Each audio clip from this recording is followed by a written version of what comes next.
council meeting 7 p.m. If you would please put all your cell phones and various items on silent and vibrate. I would appreciate that. Madam Clerk. Councilmember George Turner. Here. Councilmember Rob Turner. Here. Councilmember Diane Adama. Here. Councilmember Jasmine Cabo. Here. Councilmember Jimmy Clinton. Here. Mayor, you have the floor. Everybody stand for the invocation and the pledge of allegiance. I'll lead the invocation today. Everybody bow your head, please.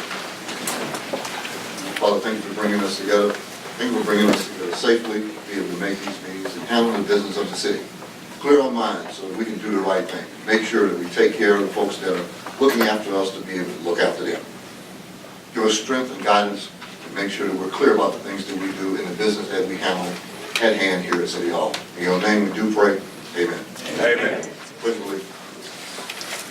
Pledge allegiance to the flag of the United States of America and to the republic for which it stands, one nation, under God, indivisible, with liberty and justice for all. May you see.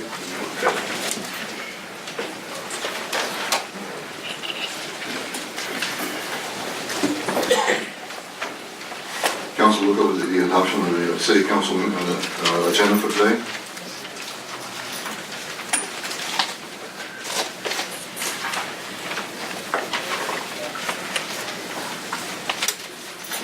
Councilman, Madam Clerk, I want to move public comments up to number, right after the presentation.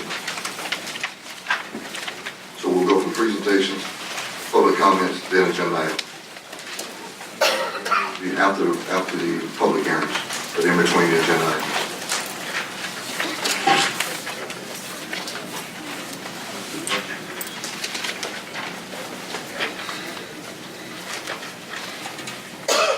So number 10 becomes number 9. Correct. That's correct.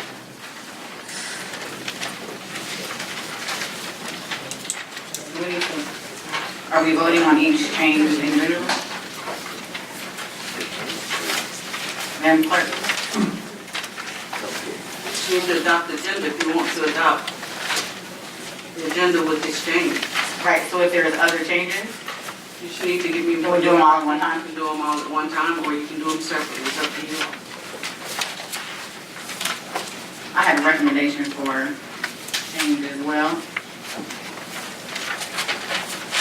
The, I don't know what number it is. 1, 2, 3, 4, 5, 6, 7, 8, 9. Under the agenda items, number 9. 9? It's presently 9. I guess it would be 10 if we move public comments up. No, public comments is not really a number in the ordinance. It's not a number in the agenda. No?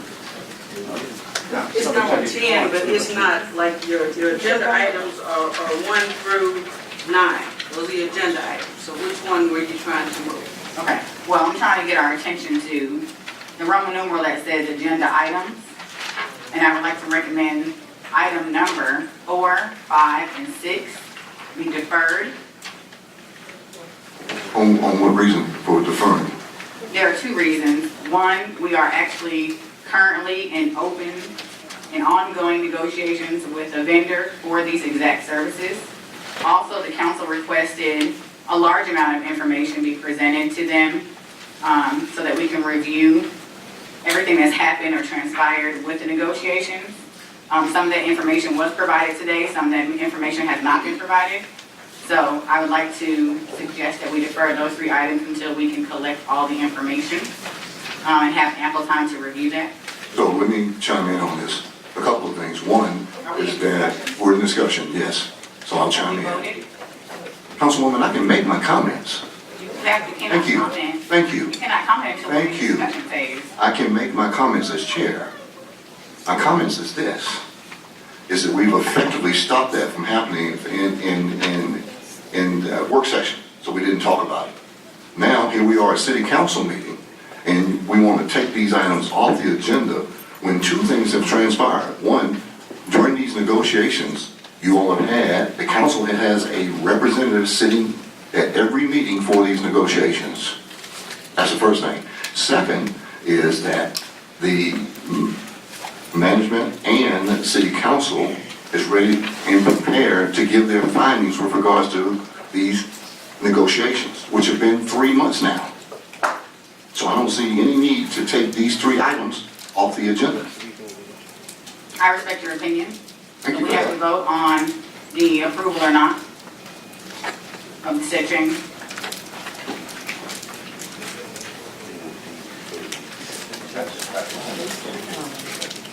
Okay.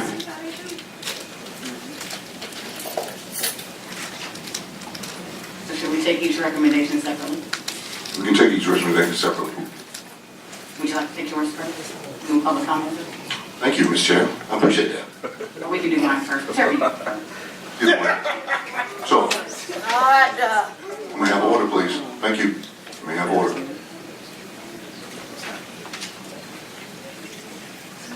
We need to move on these 3 items, and we need to talk about these 3 items, and we need to discuss these 3 items. We don't need to stall these 3 items until whoever gets an opportunity, they can get their act together.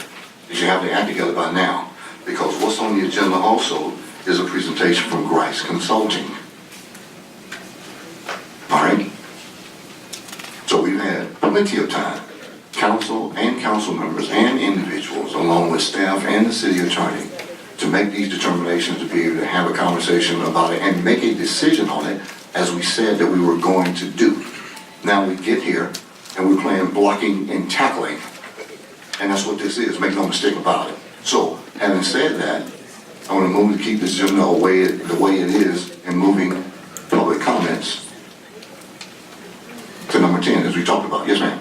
Okay, you all need to make a motion. If you want to make a motion to adopt the agenda and just move public comments, then that needs to be your motion. If you want to defer these items, then you need to make a motion to defer them and move them off. Because just, y'all making recommendations, but I need a motion so I know what's happening. Okay. Mr. Chair, then I move that we leave the agenda as is, with the exception of moving in public comments to number 9 from number 10. Properly moved. Second. Discussion. You second it. I'll second. Just one quick comment. Public comment is normally at that particular section anyways, isn't it? Yeah, Public presentation. I think it was just written wrong this particular time. Okay. Yeah, so that's not necessarily Putting it where it belongs. putting it where it belongs. The public comments normally come after the agenda. The only thing I did was put the public hearings first. Well, I mean, it was Public moved comments after wrong. the agenda where it goes, but the public hearings have to come first because of the way that they're advertised. That's the only reason it's there. You have a right to move it up closer, but that's why it's there. And in regards to the other agenda items, I do think that it is, it's a matter of critical importance at this time, that we give the public their say and their input on these particular issues. To remove these items from the agenda at this time would be incredibly not transparent. It'll be the exact opposite. I think right now we obviously have an issue, and that issue needs to be addressed in a public forum and in an official forum, which is what we have here at City Council. And, Mr. Mayor? Yes, sir. The 3 items in question, I do concur that it might not be in the best interest to talk about them while they are still under negotiation, but I'm willing to hear them, hear the concerns, and we'll deal with it at that time, one by one. Councilwoman. Thank you, Mr. Mayor. My question is for the city attorney. In light of what Ms. Constable said, when contracts are in the middle of negotiation, is there any constitutional Georgia law that we can refer to?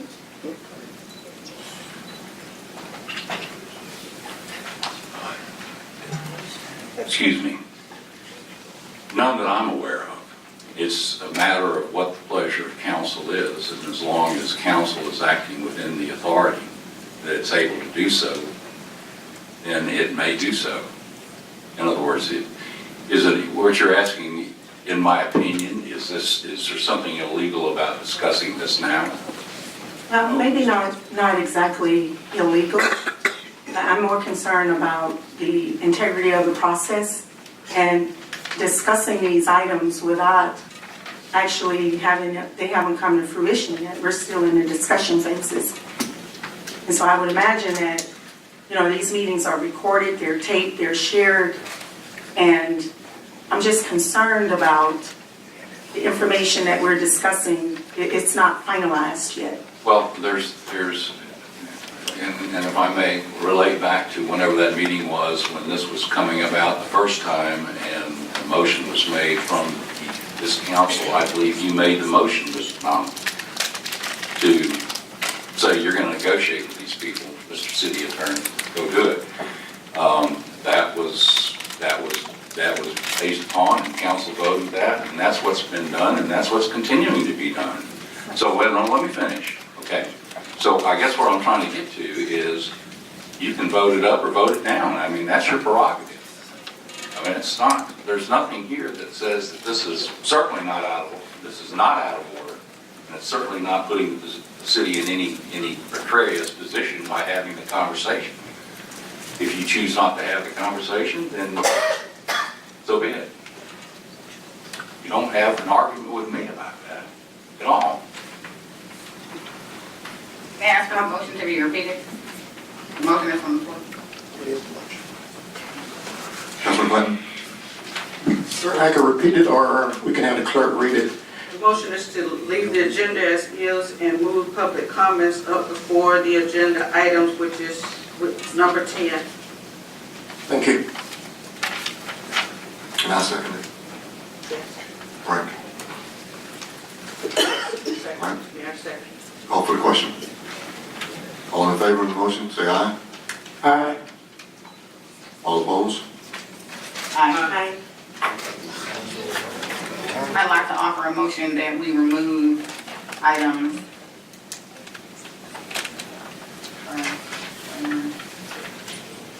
My apologies, it's 4, 5, and 6. We remove items 4, 5, and 6, but do move public comment up.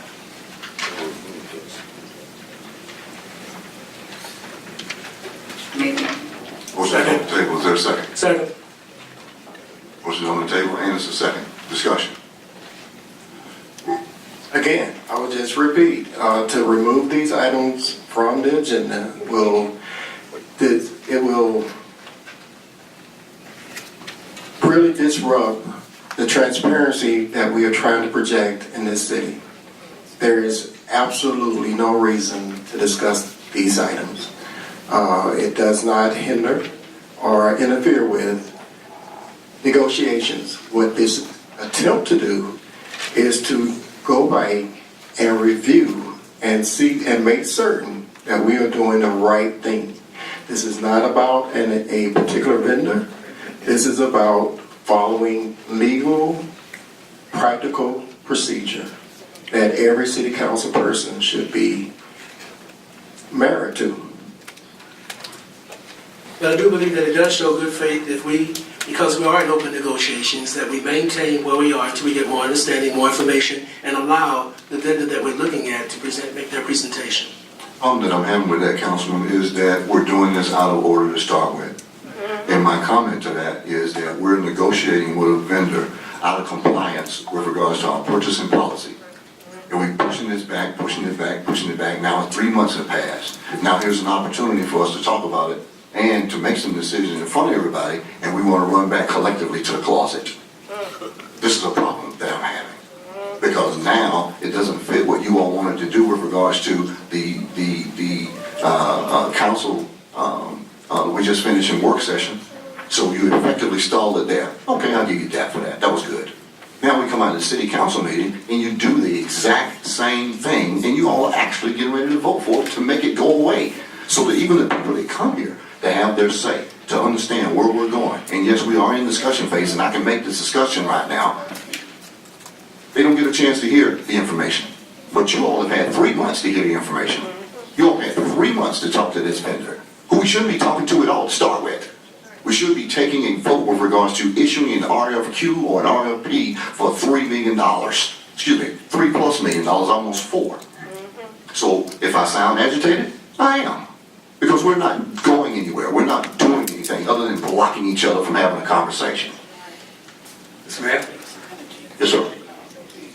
Well, I feel that to bring this to the floor and open for discussion with the public, which is out of order, I am in favor of giving an update as to where we stand on these items, because just for that reason, we need to have an update. But I would call on legal counsel to make sure that we don't cross any lines, because we are in an authorized negotiation from this council with parties involved.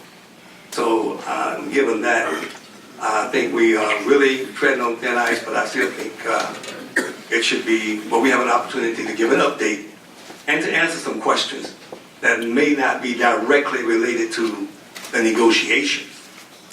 So I would like to proceed with great caution.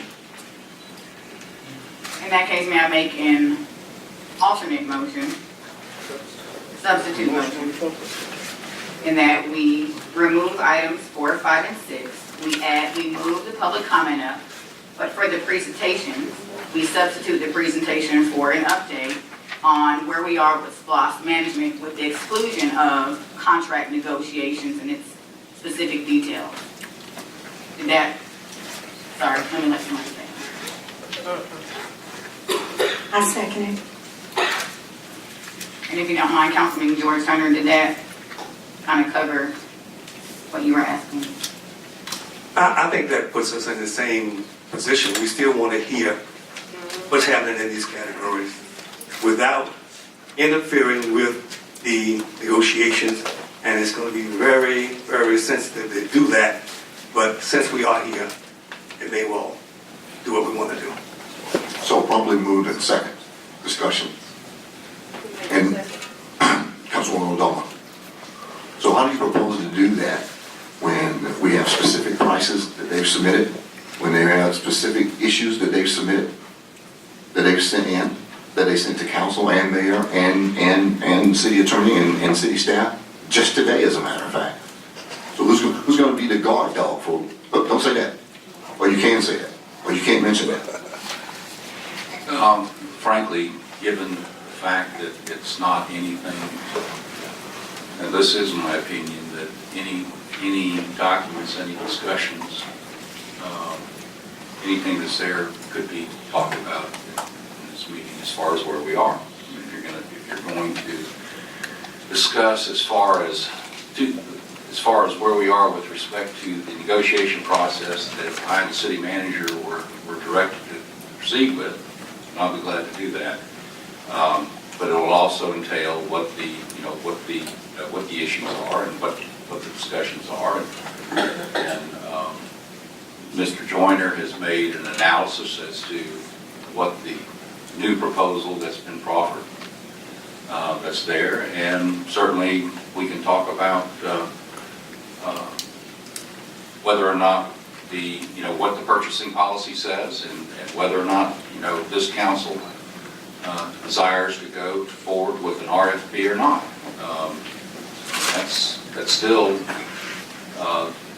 That's still an open item, but it's certainly, if this passes, then that's off the agenda until some other time. That's there. And I see no need to delay with regards to specifically item number 4, which has nothing to do with price, which has nothing to do with SPLOST at all. It has everything to do with having a digital role analysis. Mr. Mayor, may I inject in just a minute? Items number 4, 5, and 6. If I may read these items, it says digital pavement analysis. That's item number 4. Item number 5 says RFP/RFQ for SPLOST program management. Item number 6 says RFQ for comprehensive transportation plan. I'm assuming that the mayor, you added these items to the agenda, or contributed to this, or That's right. staff. There's nothing necessarily, I guess I can ask you, to your intent on adding these items to the agenda. But at the end of the day, are these items that are proposed on the agenda for voting or for discussion? And the depth of the discussion, would it include specifics on negotiation techniques, methods, or anything that will cause issues with our negotiation going forward? My intent was for us to vote and make a decision on these items. And we've been in negotiations for more than 3 months about this. And it's time to move forward with it. I'd like to make a comment. So here's one of the biggest concerns I have. Should anyone be in the middle of a contract negotiation with the city for any service, and then on the agenda, there was an item to take that exact same service that we have been for 3 months in negotiations with, put that exact same service on the agenda to go out to RFQ or RFP while we are literally still discussing the contract. Who's in the middle of So, this? let's Who's just speaking in the say- middle? I'm sorry. I'm sorry, if we're Who's in the gonna middle? hold parliamentary procedure, I'm still speaking. So the same respect you'd like for me to give you, I would request that you give me that same respect. So be it. So if we're sitting in the negotiations, there's been no definitive decision that we are done with negotiations. But there is an agenda item to negotiate or to RFP the exact same thing that we have been discussing without a definitive answer. Would any vendor, any company, any individual feel slighted any way that we were talking to you yesterday and then the next day putting that same service out to public bid? And then still say that we are in good faith negotiations. Now, no matter who you are, what your opinion is about the vendor, is that good faith negotiations? Now, if we were at a conclusion and we decided as a group that the negotiations had come to an end and we could not proceed with the final product, and we decided as a group that we would then go to RFP, I can understand that. But to be speaking and still in ongoing negotiations, and then turn around and put that same service out for public bid, I cannot, and I've said this in an email, I cannot raise my hand and say that we are in good faith negotiations. Now, we want to talk about digital payment analysis again, that we just did in the work session, and have that same presentation again for discussion. I'm pretty sure that you want us to vote on that. The other items, we're still in negotiation. Literally, like you said, a letter came in this morning with a response to a letter that our attorney sent to that company and asked them to provide said items. That vendor turned in those recommendations. And today you want to vote to put it into public bid.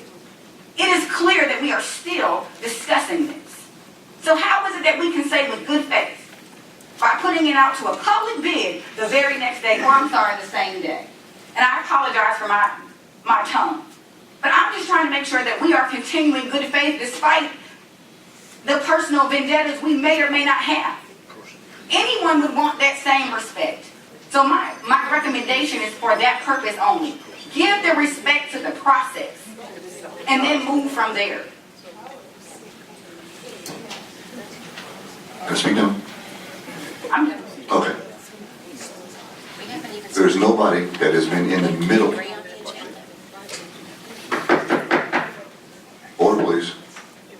There's nobody that has been in the middle of these negotiations, as you stated.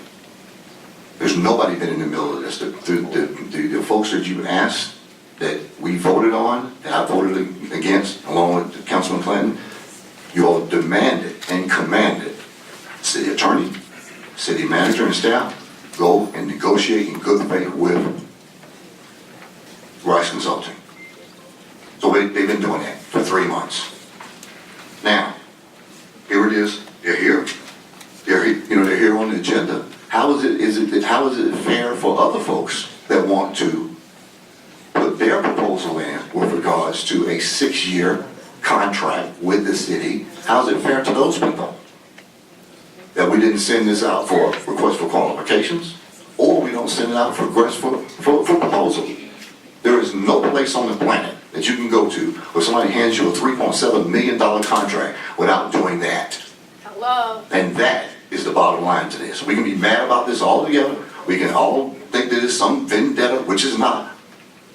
I go back to what our policy and more so what our oath is, and how we take care of this city without fear or favor.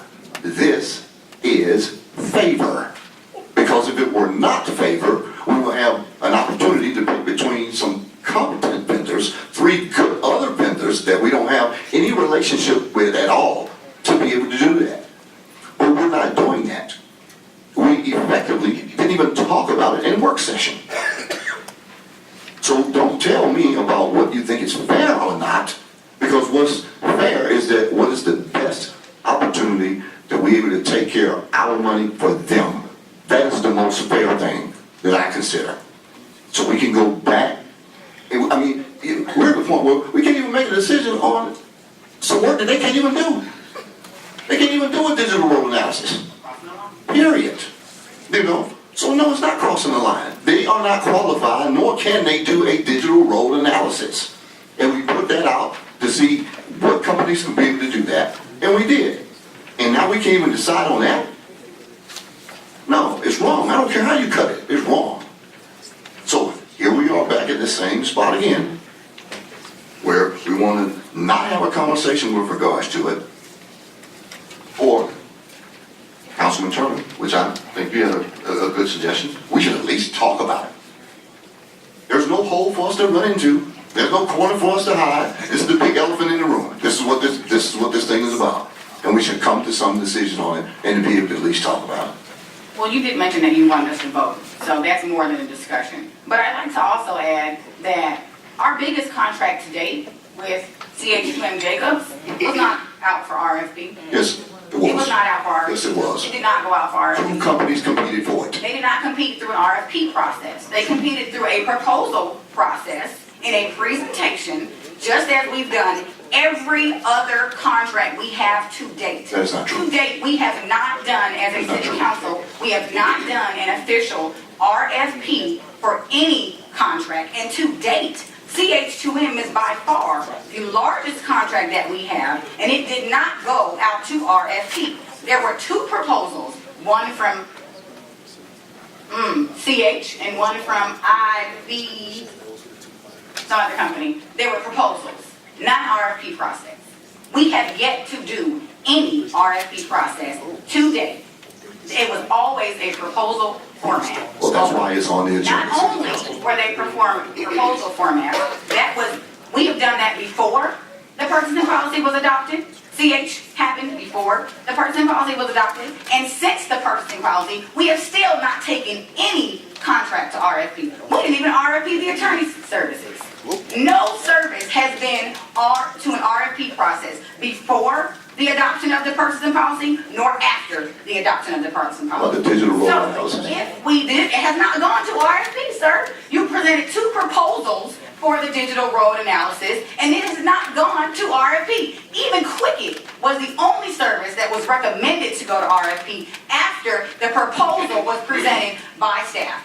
Yet and still, not a single contract has been to an RFP process through this city council. And my only point I'm trying to make is that before the purchasing policy and after the purchasing policy, we have yet to adopt a full RFP process.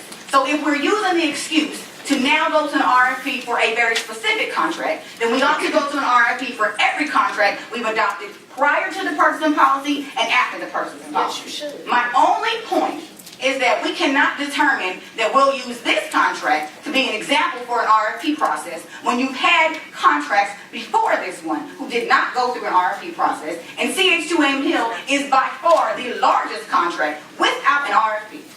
Is that true? So, Mr. Mayor, Is that true? Mr. Mayor, I'm sorry, point of order. Point of order. I don't think council should direct questions directly to anybody without going through the mayor, right? Without going through the chair. Okay. So, Mr. Mayor. Okay. So, I would say this. It's an old saying, but it still holds water today. Two wrongs don't make a right. And that is the truth. And what I would love to see is, even if we knowingly or unknowingly committed to something that we should not have, either by our youthfulness as a new city, or our first time as elected officers, or whatever reason that you want to conjure up, at a point when we are given an opportunity to make it right, it is our responsibility to make it right. Amen. Yeah. Well, then we need to go back and make it all right. Turner, and then Turner. I just want to get a clarification. I want to make sure that people know, is this true that what Ms. Cobbler just said in reference to all the contracts that we have as Evans City has not been RFQ'd? Is that true? As far as any contracts that I have reviewed and signed as formed, I can say this. As far as CH2M is concerned, there was a governor's commission that looked at, I think, at various proposals and made recommendations. It wasn't RFQ? It was not. I don't know. I mean, I was, a long time ago. As far as the city attorney goes, that was not done by an RFQ or an RFP, but that's a mayoral appointment subject to Yours confirmation. to the council's approval. That doesn't eliminate the contract. Mr. Mayor. Point of order, please. Mr. Council Mayor. Turner, then City Manager. I'm looking at what we are being asked to do by these three items, and we are in the midst of negotiation. I've witnessed the negotiations, and I've seen proposals go up, down. The biggest contention, without going into the detail, is the cost and a description of the work that is being proposed to be performed. And the negotiations, at one point I thought, were quite close. And some proposals have been made in the recent weeks, and as stated already, as late as today, there are proposals. So this contract negotiation is active. And to actually vote on these items, personally, I think is out of order. But to have discussions on how we got to this point, for want of a better term, some straight talk from a different perspective, I think would help all of us.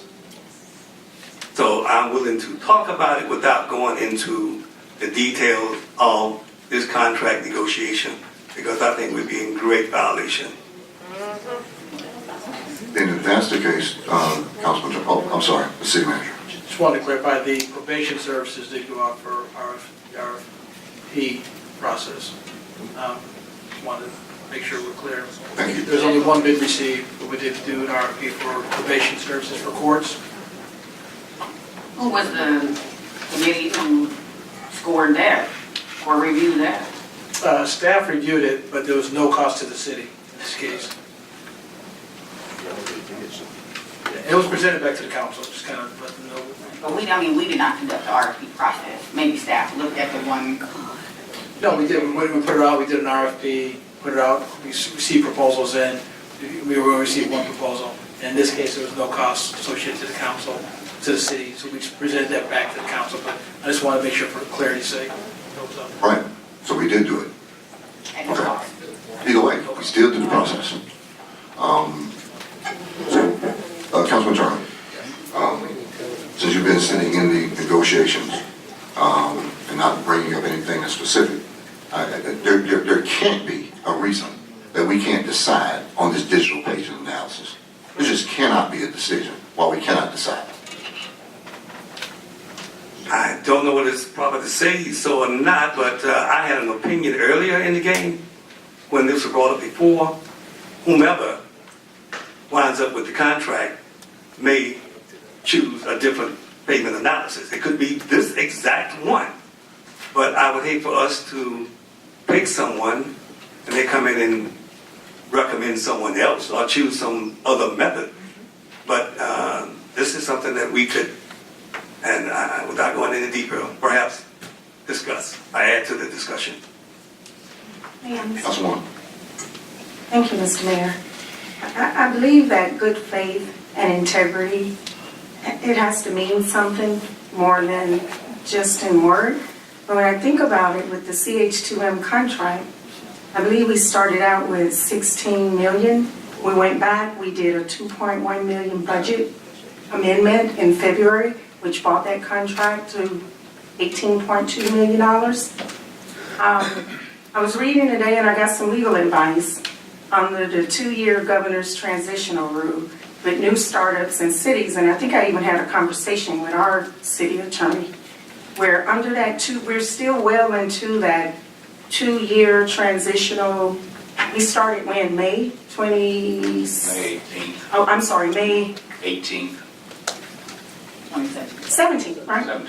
Okay, so from May 8th, we were sworn in on May 8th, 2017, and if you just go pull it up and read it for yourself now, it clearly talks about, with new cities and new startup, they understood the need for the city to get up and running, and so because of that, there is some leeway in there that allows the city to negotiate in a quick fashion to get the city up and running if it's a vendor that we actually need in order for the city to be operational and efficient. So you can read it for yourself, but it's my understanding that we are clearly still within the 2-year transitional rule. The other thing I want to go back to is the high levels of sensitivities, should I say, in these negotiation meetings. And let me give an example. These negotiations are so sensitive until only one council member is allowed to sit in. And even when I sat in those meetings, I remember I was told you cannot discuss anything that's going on in these meetings because we're in negotiations. So even as a councilwoman, I am not able to discuss the conversations and the discussions in those meetings. So I abide by that rule.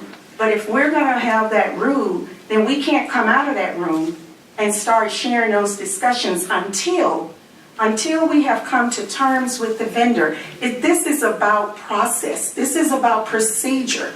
And I did say accountability, transparency, I agree with that, but there is a point where we can't sanitize what is happening in those negotiations. So I think it's important, and I'm concerned that if we start just an overview discussion, that it may overlap into something into a gray area that would somehow be perceived as, not good faith or maybe lack of integrity. I prefer to stay away from the conversation until that contract is solidified and prior to the vote or something like that, maybe we can talk about it. But right now, I'm very concerned about a literal overview turning into some legal ramifications and consequences that could cost the council a lot of money.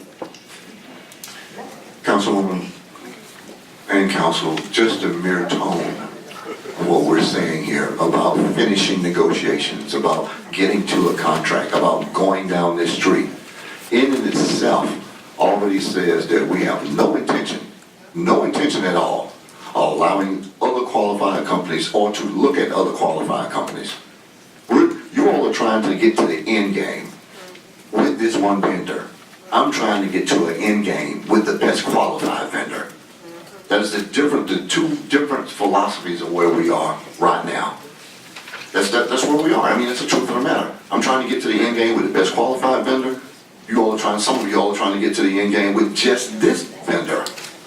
And that's where our problem is. Yes, sir. I guess I'm a little confused here because I know that when Grice, I'll just use that name for right now, was presented, everybody was so happy and excited, everybody was very supportive, including our attorney. Everybody was a unanimous vote. I don't know what happened between that time when we voted for it, we were ready to move forward with it, which we should have gone through all the things necessary. I don't know what happened with all that. And we come back with information that has changed what we as a council voted on. So I'm trying to understand, when did this thing shift? I mean, we didn't bring Grice, you brought Grice to us. You brought those people to us. And you gave us the recommendations, or you gave us your support, let me put it that way. That this is a very good company. They have experience, they've done this and that. And now we're hearing that we accepted and voted for an unqualified company?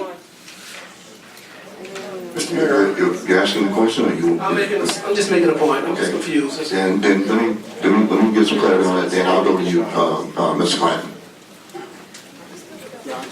I'm gonna make this easy. I don't want anybody to get insulted. How you date is how you marry. So we had an opportunity to go with this company to do some work. They couldn't get it done. That's how it went sideways. And everybody had an opportunity to find out exactly how it went sideways. Our assistant city manager met with every one of you all one-on-one, the ones that would show up, to tell exactly what had happened. Exactly what had happened. So now, no disrespect, Mr. Councilman, and because you asked the question, how did it go sideways? Now, we're at a point where, on at least a more mature level of where we are before we were last year, is that we've had an opportunity, a rare opportunity, to do business with this vendor before the real work comes. And they could not get it done. That's where the dissension is. That's where the problem is. So instead of, and even more so, we settled the amount from 162,000 to 40,000 to make this stop. Came out of general fund, didn't come out of SPOS fund. So what do we do with regards to how we are today? As far as I'm concerned, as a mayor, how we get rewarded for that? One is that when it was time for us to do Stantec, you all collectively lowered our buying power from 50 to 25. So we couldn't even hire Stantec to do the work that they never had on the page. So it's, from there. Second is that you all collectively, other than Clinton and myself, ordered these folks to go back and still negotiate with them. Even we've made several presentations about, even the meeting that I had here to do an RFP before this. Councilwoman O'Donnell, you made the motion to go over top of that. You didn't make the motion that was actually on the agenda. You made the motion that you had prepared and written for us to do and continue with Grice. Didn't make the motion with regards to go out for RFP or RFQ. So yes, Councilman, that's where the tension is. That's where the dissension is. So now here we are 3 months later. We go in here work session, we handle everything on work session, run out of time before we even get a chance to talk about what we're going to intend to talk about. Now, here we are in city council, we do some more blocking and tackling. So yes, that's why I'm frustrated, Councilman, because the easy road would have been to take care of the citizens as it sits today, which is to send this opportunity out for an RFQ, which is a request for qualifications, where other companies that are qualified can bid, or a full IRP. But we're not doing that. We're still at the edge of, we're negotiating with Grice. We're trying to get this thing done with Grice. Grice is on the agenda to make a presentation with no consideration of other qualified vendors. That's where I am having the problem. I don't know how else to say it. May I? yes, Mr. Mayor. Somebody So, at this point in time, it's obvious that we're already in the middle of discussing these issues. I mean, so it seems to me that it would be only reasonable to move along with the agenda so we can get to all the rest of the business that we are here for, and to leave these items on, as Councilman Turner has said, particularly for discussion. And at the point in time we address these issues as a council, we could then determine whether or not we want to move to any vote whatsoever. So again, it would still be majority rule, or it would fail, So I don't see no harm in moving along the agenda. We're almost an hour into city council meeting and we haven't even approved the agenda yet. So I think it's high time that we move this process along. Mr. Mayor. May I? I agree. May I? Yes, Councilwoman. Madam Clerk, so my substitute motion was to move public comment up, remove items 4, 5, and 6, and replace the presentation with a update from staff on SPLOS program management. and to exclude any specific details regarding the open negotiations that we are currently in with said vendor. Okay. So if we're all in agreement that a discussion is necessary, well, further discussion that we've already spent an hour discussing, can that not be done through the presentation that the staff is apparently prepared to make? Does it not suffice? Or do we need to add an item for discussion only? The I think the problem that Councilman Adoma had, or maybe it was George Turner, had is that a discussion, if someone makes a motion for a vote, there is no way to just say it's discussion only, right, unless you specify that in the motion. So I guess, Who's that? is that, do we need to make another motion to specify discussion only? Well, we need to handle the motion that is on the floor. I'm sorry, I digress, I Mr. was Chair. really addressing the clerk. Go ahead, sir. I was addressing the clerk. Yeah.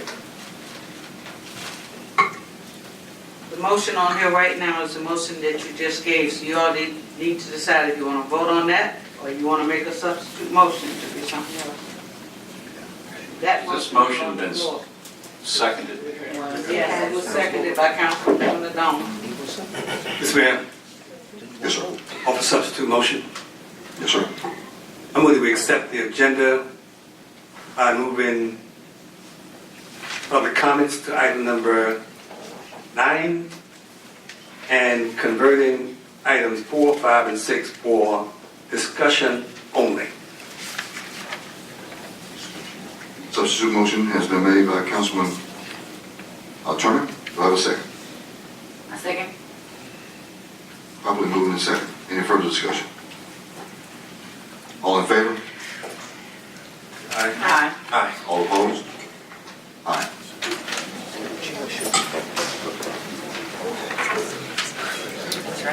We should let civics class see. Excuse me, I'm not being facetious here, but this is how it works. And there are too many cities that would have had this discussion in an executive session when it wouldn't have been proper discussion. That's unfortunately where we are. Like, congratulations. Congratulations. On whatever, you know. But this is how the process works.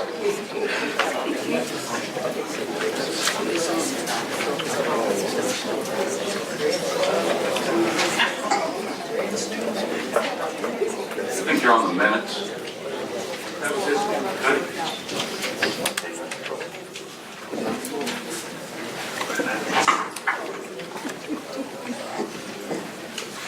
Going to move to the approval of the minutes. City Council meeting September 5th.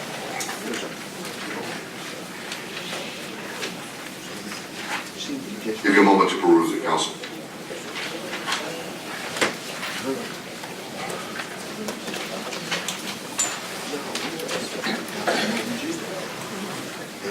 Are any changes?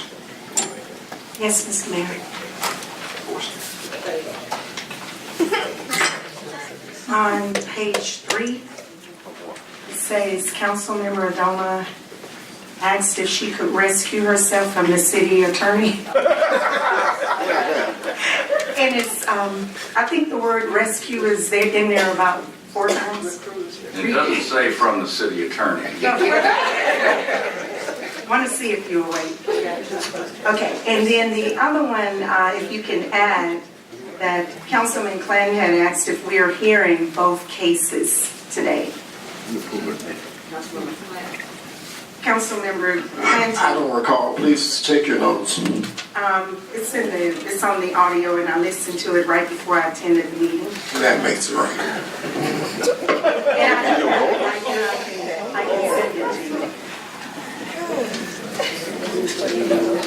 I'm not sure if that's verbatim, but he did ask if we are hearing. It's not verbatim, but if you want that in the minutes. No, ma'am, I would like for you to check the notes or the audio recording, and if you'd like to add it to the meeting minutes, you may. Thanks. Madam Clerk, to make it easy for you, it's down towards the end of the presentation from Attorney Denmark. That would help you find it on the audio.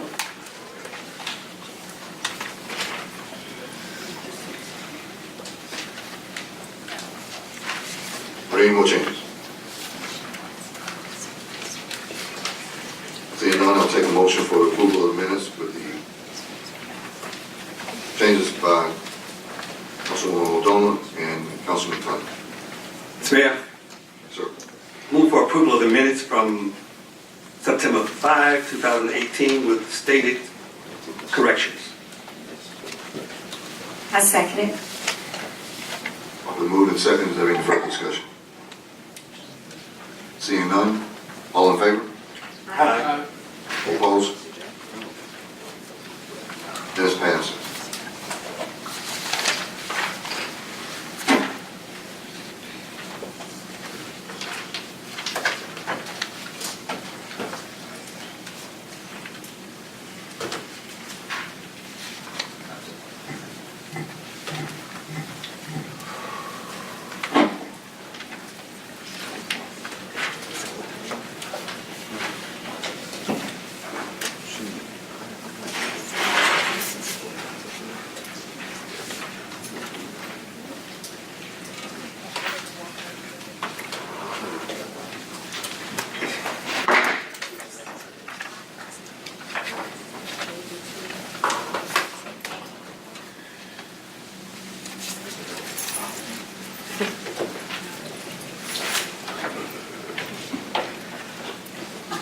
We'll have a little detour tonight because I'm going to take executive privileges to do this.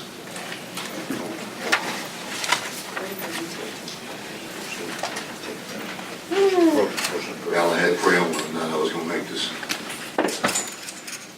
It's time. It's time.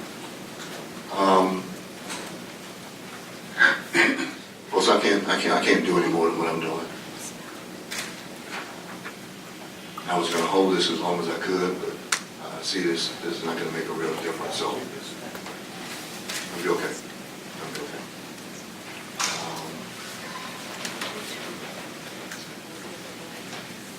I've been taking cancer treatment for a couple of months now. I've been coming here in pain.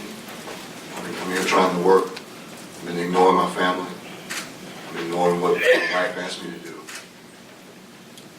And I have to ask myself to see, for what? If I can't effectively lead us in the way we're supposed to go, then for the moment I need to take some time.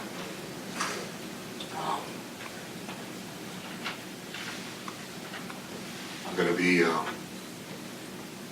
going to take some time. I need time to get healthy. I need time to take the treatment. And I need to be able to do that without being extremely aggravated. I don't know how else to say it. I should preside over the meetings for the rest of the evening. It's just not in me. I've been at this for 5 years in a row, just pounding the pavement, making sure that we got to where we were supposed to go with the good few people that are in this room, like Joel Thibodeau and Bernie Knight, Tom Curry, and Ples, and Clintons, and everybody else, and I hope I didn't leave anybody out. But I need a moment. All of us need a moment. I need a moment to rejuvenate. Clearly, I'm not being effective at the moment.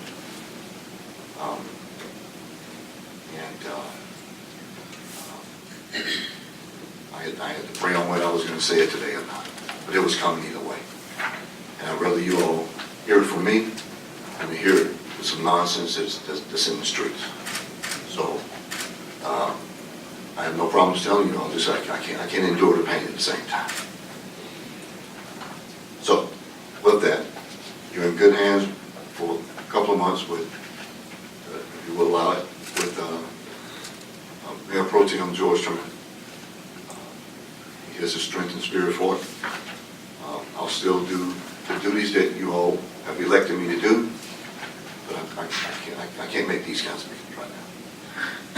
I thank you for your prayers. Have a good evening.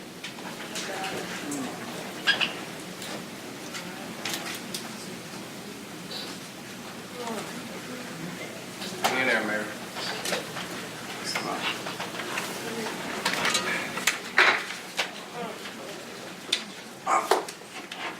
Ladies and gentlemen, Gentlemen,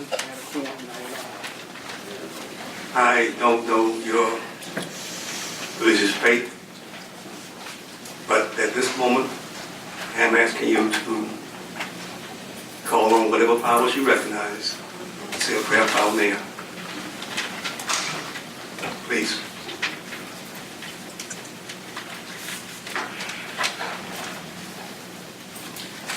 Thank you. I'll be. I think we're in public hearing, City Attorney. At this time, item number 1 in public hearing is TMOD 18003 and 004, short-term vacation rental use table and regulations.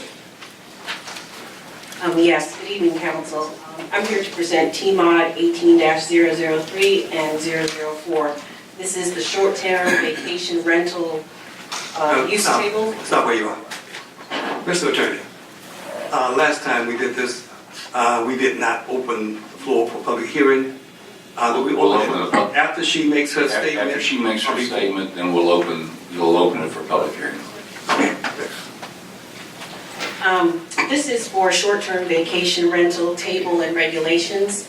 Initially, this item was heard by mayor and city council in May, and it was deferred. The item was reheard in July by city council and was deferred back to the planning commission for a second time for reconsideration for modifications to the use table to allow this use to be permitted in all residential districts. The item was heard by the planning commission on September 11th, and it was approved with the recommendation to expand the permitted use to R85, R75, R65, OI, and OIT. So the Planning Commission has recommended approval of the use table. In addition, there were modifications made to the regulations, just some language cleanup that was made by staff. There was removal of item F and a modification to item number C, which was discussing dwelling units. So at this time, the Planning Commission has recommended approval with the modifications as read. Thank you. Thank you. Council? You can make a motion of public hearing. Council, after having heard the reading of the public hearing item, what is your pleasure? Need a motion to open? Move to open the public hearing at this point in time, Mr. Mayor Pro Tem. Second. Second. It's been properly moved and seconded open public hearing on item number 1 at this time. All in favor, say aye. Aye. Public hearing is now open. All parties in favor of this item, please come forward.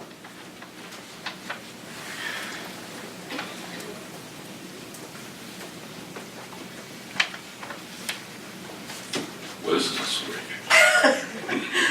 Michelle Battle with Battle Law.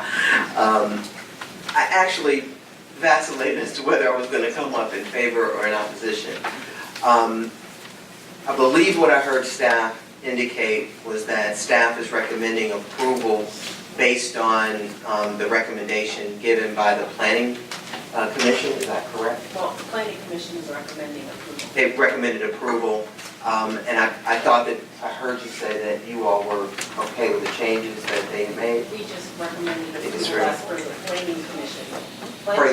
Okay, so we're here recommending approval per the Planning Commission, and I am in support of the modifications that the Planning Commission made to the text amendment as it was proposed at the Planning Commission hearing.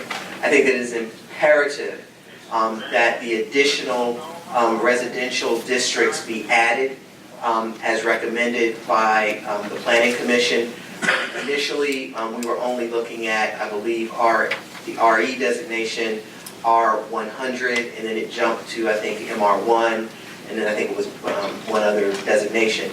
I think that is short-sighted, that you have to have the other residential districts as well included that were presented to the Planning Commission and adopted by the Planning Commission so that there is parity, so that there is an opportunity for people to come into compliance.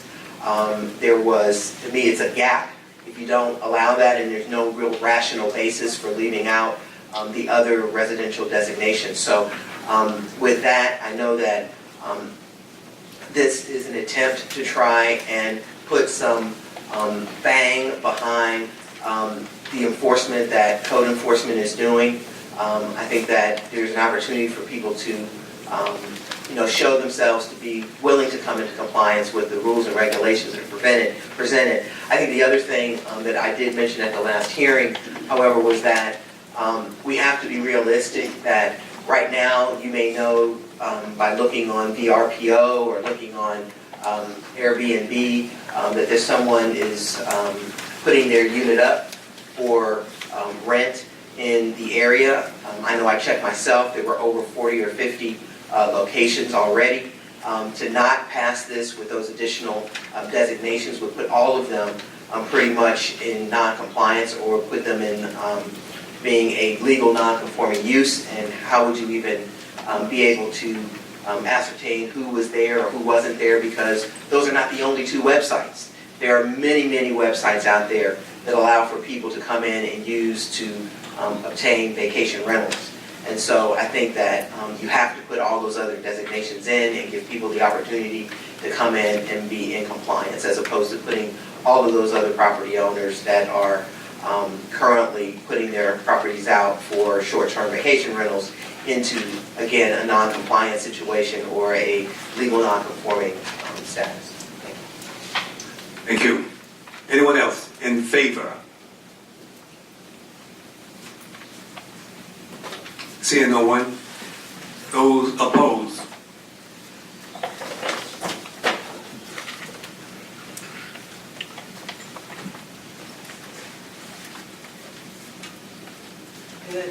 Good evening. My name is Faye Cofield. I live in the Chaparral subdivision. And as I've told you before, I am I guess you'd say a highly ranked Airbnb user. And my problem with what you're doing is that it does not address the issue that is causing most of the problem. And that is people that have these homes that are renting their homes for parties. I think most people that have an Airbnb in their area, they are concerned about the person that comes in like I do sometimes. You know, I've gone into Airbnbs 1, 2, 3 o'clock in the morning, and I've been respectful of the people around me. I think what people are concerned about is that the people that are having parties, and as Ms. Battle alluded to, there are all types of websites out there. There are all types of ways you can get around it. Like one of the things you're saying here is that, you know, you can't stay more than 30, I think it's still you can't stay more than 30 days. Well, in Costa Rica, they have a thing that you can only stay there in a visa for, I think it's 6 months. And after 6 months, you have to leave the country. Well, what people do is that they go right across, there's a new business that springs up in Panama, they go right across to Panama, they stay over there a couple of days and they come back and they get their visa renewed and everything else. We need to address the problem of these party homes. And that is what this started about, and that is where the concern is, that people are renting their homes for party homes. I had a party home in my neighborhood, and this was well before Airbnb. And every month this person came up short on their rent, and they would have a rent party. So that's an issue.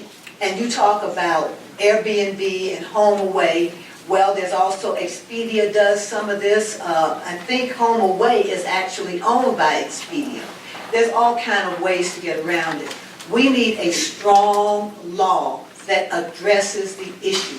There needs to be strong coordination with the DeKalb County Police Department and what we expect them to do. And I've said before, these are what, and I'm a retired police sergeant, so I know what a gimme case is. And this is a gimme case. You are giving them a case that will generate some money. And what it does is that you have to make sure that everybody says, well, we can only cite the owner. We can't do anything about the person renting property. That's not true. I remember we closed down one of the biggest and baddest nightclubs on the south side on a technicality because they had a pool table. You need a permit for a pool table. They didn't have a permit, so we cited them. In DeKalb County, you can cite every 24 hours, I think 24 hours and 1 minute. So if you have a person that's giving a party there, you cite that person. And you, if you have to lock that person up, you lock that person up. You make that person pay the fine. And as somebody in the police department told me, what they do, and I think it's tougher, is that they lock the person up, deal with the person that's at the party, especially if they're selling liquor or giving away liquor to minors. They deal with them, and then they go to the owner and they tell the owner, we're gonna go ahead and put you on notice, and after so many notices, we're gonna seize your property as being a nuisance. And for those of you who think that doesn't happen, remember the motel down there in Decatur? That's what they did, they seized it. But we have to have strong laws, not these little Mickey Mouse laws that only hurt law-abiding people. And I think if you looked at it that way, you'd understand that the people that are complaining, they aren't complaining about somebody staying there. They're complaining about the noise. And we have a noise ordinance, we have other things, we need to enforce them. And if you're going to do this, you need to make sure that it doesn't just apply to Airbnb or HomeAway or something like that, but it applies to Backpage, to Craigslist, and to everything else that's out there that has that. But otherwise, if you're just gonna pass this ordinance, you're just putting something on paper that you can't enforce. It needs to be strong, it needs to be tight, it needs to be concise, and you need to put the owners on notice that not only are we gonna cite where you rent to, but we're gonna cite you too about these parties. And I heard somebody say about a bus coming up and dropping a whole bunch of people off. A couple of years ago, I had a bus. I lived kind of on a cul-de-sac, and I had a bus with 40 people to come to my house. But what they came to my house for was a barbecue and a gathering of we were doing a civil rights tour, and the tour came through Atlanta. I was working the tour, and the tour came to Atlanta.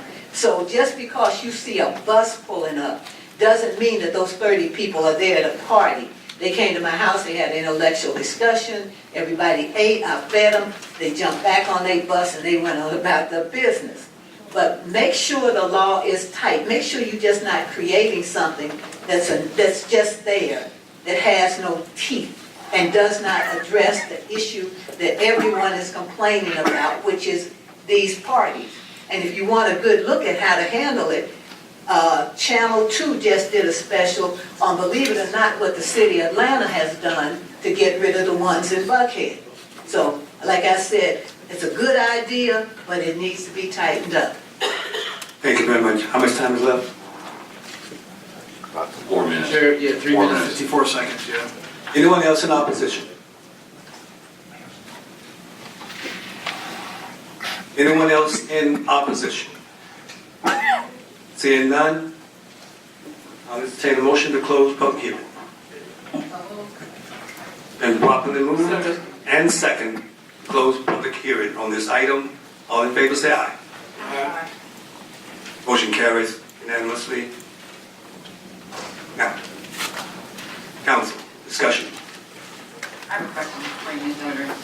In this ordinance, or maybe not in the ordinance, but in our procedures for approving, on a case-by-case basis, so when they're presenting their application for permit for short-term rental or vacation home, do we have any regulation or stipulation in the process where there has to be an inspection by our city engineer or fire marshal to make sure that, you know, the home and the purpose of it is in compliance? Currently, it's not in there, and I will let you know, I was not present at this presentation. I had a family emergency, so it was handled by the city manager and the city attorney. One of the things that I did mention to them today was that there needs to be language included to ensure that the applicant applies for a business license, which would include a city inspection as well as a fire marshal inspection, because currently the language that's written here does not have the provision that requires that. And that was because when this was originally drafted, it was only drafted to allow it as a specs in certain residential districts. And so it was not written that way originally. But because of the change that has occurred, now that language probably should be included as you suggested, just to ensure that at the business license, during the business license process, that those things are looked at such as you requested. So Donna? Thank you, Mr. Mayor Pro Tem. Ms. Dozier, so what are we doing about the, I know in District 5, I've received complaints about the wild parties, about alcoholic beverages being served perhaps to minors. And I'm just wondering, is there some language or verbiage that's in the zoning code that's going to address that? And these problems are getting worse and worse. Well, what I will tell you is our code enforcement manager has been on top of responding to those complaints as it relates to party houses. I know that he's been out and actually has been looking at the websites and then checking to see where parties are proposed to be and reaching out to those individuals and indicating that that's not a permitted type of function.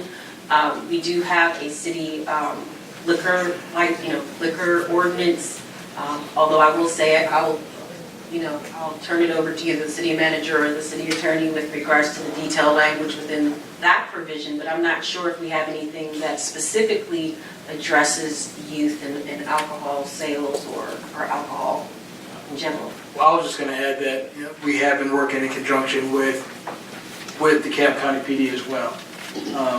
So to Ms. Dozier's point, there are requirements if it's a private function, what the requirements they have to hold as opposed to being a public function. The issue comes in where they're trying to charge or they're trying to sell alcohol. There are provisions that speak specifically to that. So we've been working, our code enforcement manager and his staff have been working closely with the DeKalb County PD to, as she's noted, crack down on those particular items in particular to make sure that they're not transpiring and they're not going against what our current ordinance is called for. So it has been a very aggressive effort on behalf of our staff. I was just wondering if Attorney Curry could perhaps draft some stricter language for.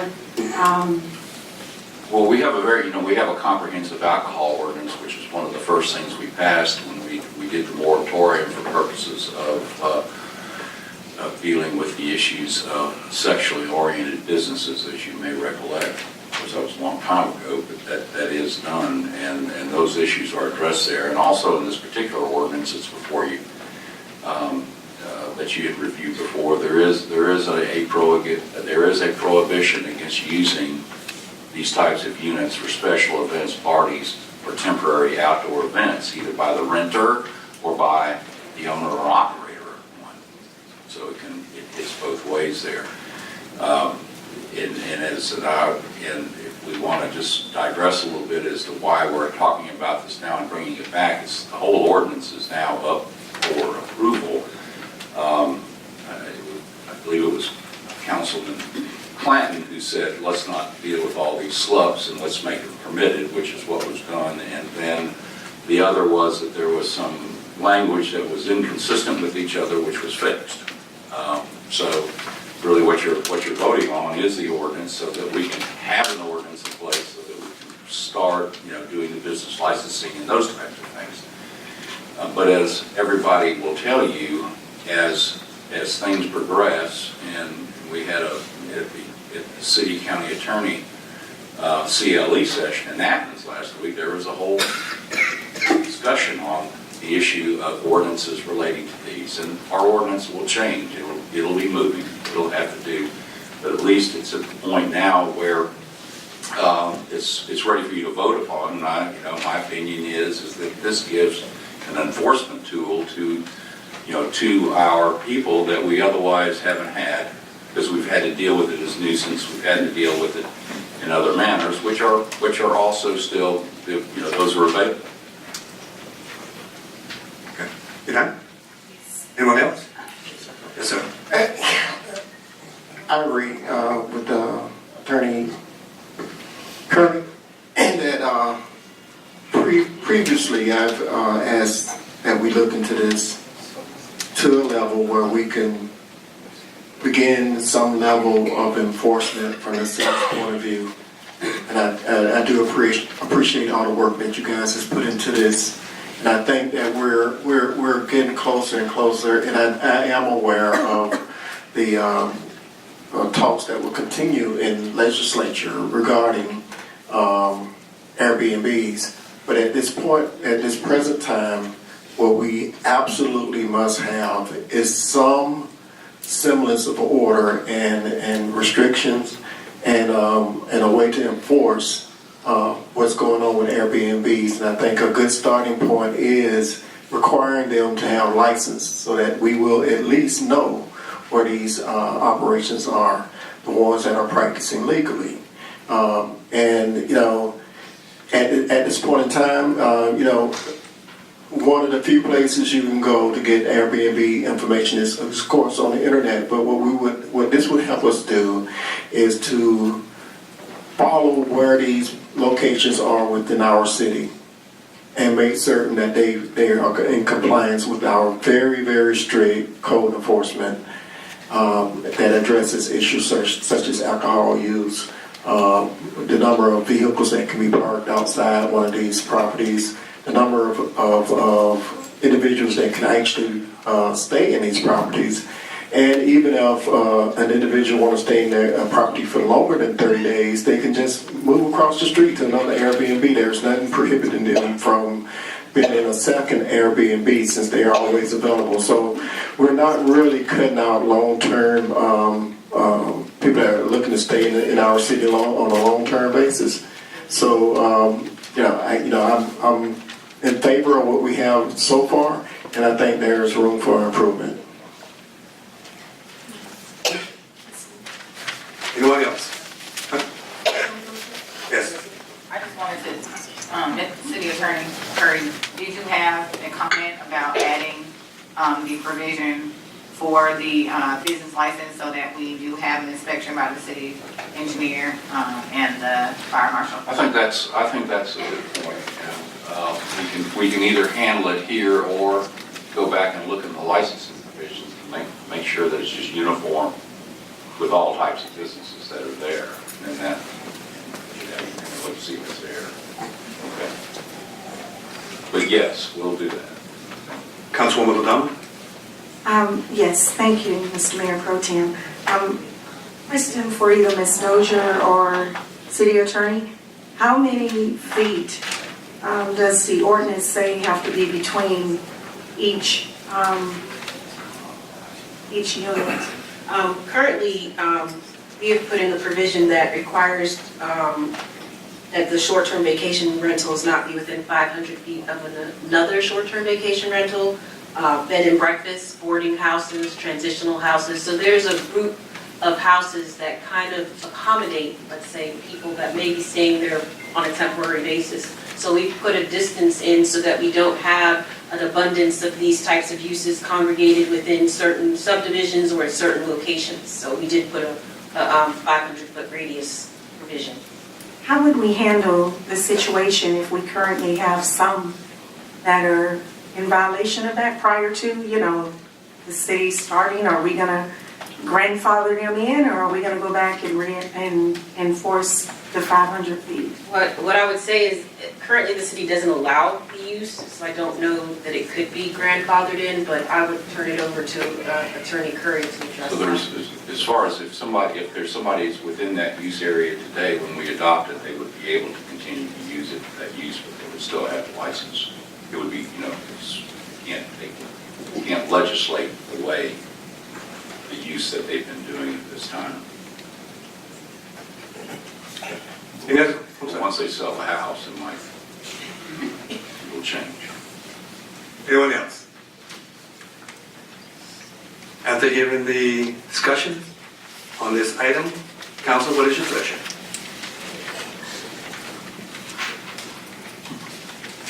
I make a motion that we adopt the text amendment with the said change or the said confirmation that there is a process for during the licensing where there is a city engineer inspection and fire marshal. I second it. We properly moved in second that we accept the public hearing item number 1, TMOD 18-003. And I would just Actually- make a correction for city staff inspection, just to make, because it'd be the code enforcement staff in addition, so just clarity. Are you ready for the question? No. Make sure I'm ready in this. Yeah. My concern now is that can we actually move forward with that speculation on a approval since it's, since we're going through this approval process? I mean, is that? Well, as I was making my notes and then I overheard it, I would just say vote what you have in front of you up and down, and then we will. Well, I mean, Mr. Chair, did you hear the motion? Yeah, the motion about the part about the inspection and that. Right. We don't need, that does not need to be included in the motion. Of course, I even see, I was writing my notes when you were including that in your motion, but I understand, we'll prepare an amendment. So do we restate the motion to either vote it as is, up or down? Up or down. So restate it, please. I make a motion that we approve the text amendment. Second. Been properly moved in second that we approve this public hearing item. The whole shebang. Yes. Any other questions? May I have the question? All in favor, say aye. Aye. Opposers, same sign. That was an aye for me as well, Madam Clerk.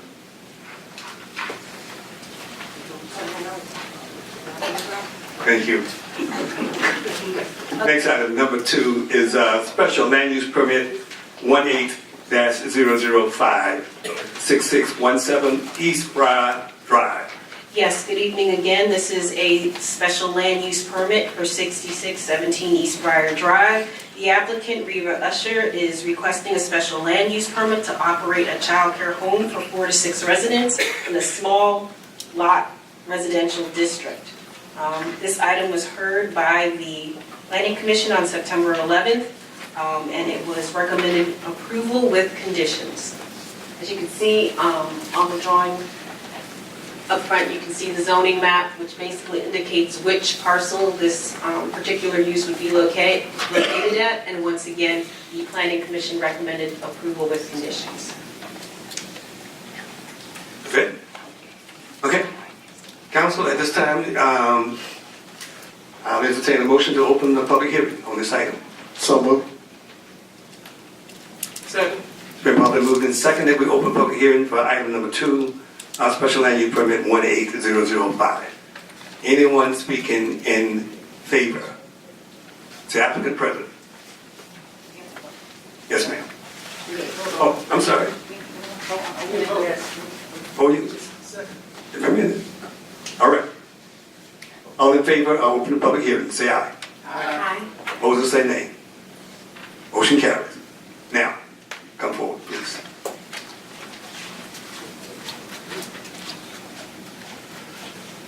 Hi, my name is Reva Usher. I am here seeking approval for a special land use permit. If I am granted the approval, I will be using that to apply for a business license so that I can pursue state licensing for an in-home child care center. If I am approved to that, then I will be eligible to care for up to 6 children in my home. And my intended hours of operation will be Monday through Friday, 6 p.m. to 6 a.m. So I would be offering evening care, and then parents would have a 30-minute time slot from 6 to 6:30 to drop off their children, so that it would help to alleviate any possible congestion in the area. As far as some of my credentials, I have a Bachelor's of Business Administration from Clayton State University with a minor in marketing. I also have a technical college certification in early childhood education from Southern Crescent Technical College as well. And the purpose of me really wanting to start this in-home daycare center is when I looked at the cost of child care in Georgia, the average cost is about $7,644. So with that, to me, it would seem like the average worker would have a hard time trying to provide for a family, as well as make sure they can afford quality child care. So my overall goal is to try to basically bring affordable quality child care to the area. That's all I have to say for How much time remains? 8 minutes and 13 seconds. Thank you, sir. Okay. Anyone else speaking in favor of? Anyone else speaking in favor of? Just so you know, young lady, you do have that remaining time for rebuttal if you choose to use it. Okay. Seeing no one else in favor of, those opposed? Anyone opposed this item? Seeing none, I'll entertain a motion to close the public hearing. Motion to close. Been properly moved and second to close the public hearing. All in favor say aye. Aye. Opposed say nay. Motion carries. When you're ready to discuss, I just want to get one point of Now. clarification. I'm sorry? When you're ready to discuss, I just would want to get one point of clarification. Okay. The applicant indicated that it was from 6 p.m. to 6 a.m. 6 a.m. Is it the other way around? Isn't it 6 a.m.? No. 6 What she said? 6 p.m. to 6 a.m. Right. So it's for evening. It's overnight. Okay. Huh? Staff. Council, any questions? Mr. President, Councilman Schneider. Yes. a question, I guess, to the young lady. She said she will be getting a business license, so she doesn't have a business license now, or is she operating this home now and just wanting a slump to increase the number of children she could take care of? No, I'm not operating as of yet, and part of the process is for me to get the special land use permit first, and then I will be able to apply for the business license. Thank you, ma'am. Are we addressing the applicant now, Mr.? Yes. Okay. I mean, you can address the applicant or staff. Okay, sure. So, again, just to reiterate, the hours are from 6 p.m. to 6 a.m. The next thing I want to know is, what is the age of the child? I'm sorry, the daycare kids. What age would that group be? So the age that I would be caring for would be 0 to 12 months, so infants. Okay. And you were at the planning commission hearing, and as you know, there was quite a few neighbors that showed up at that time that was in opposition. I had an opportunity to speak with them, and they felt that they could work things out with you guys, between you all, which may be evident since nobody showed back up. I have not heard back from them, and so my question to you is, did you guys get an opportunity to speak and talk after the hearing? We exchanged information. I gave them my email address, my direct phone number, and welcomed them to come to my home anytime for discussion. And I took one of the gentleman's phone number. Mr. Brown? Yeah.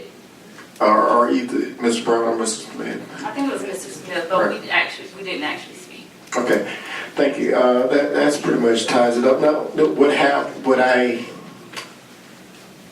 my understanding, their main concern was not as much as the daycare, but more the traffic.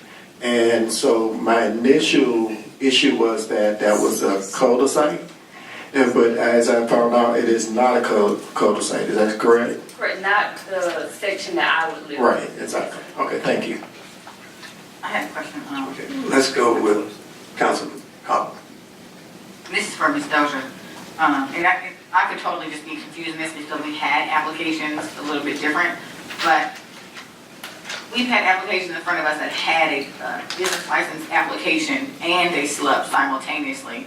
So I could have been assuming that the two of those were hand in hand until I saw this. So my initial reaction to this was, well, why would we not offer that business license first and then the SLUP? So obviously it's not required to do both together. Okay, so the process is you should get a SLUP first, because in order for your business license to be approved, you have to get the approval to have the use. What occurs is that people come in and they initially ask for the business license, and that's when the city planner informs them that they have to apply for a SLUP. So that is the reason why sometimes you have applicants before you who already have a SLUP application in. It's because they tried to apply for a business license first and then was notified by staff that they had to apply for a SLUP. So, I mean, in this particular instance, this applicant is doing it the correct way. She is coming in and getting her SLUP first and then forwarding into getting her business license. But through the business license process, we've been able to educate the public on what the proper protocol is to apply for it. So slowly, we're going to see more applicants coming in to see us first. Okay. And just one last question. This condition, pick up and drop off children, must not interfere with traffic patterns of residents leaving for work and returning to the area. That's not vague. It is what are we vague. asking her to provide? Because of the timing of when this occurs, we think it should be okay, but what we wanted to make sure is that when the applicant has had people come to her home, because she's limited to so few of infants as it is anyway, just to make sure that the people that are coming there are mindful of where they park their vehicles and, you know, the timing of them bringing their children in. That's the only reason why we put it in there.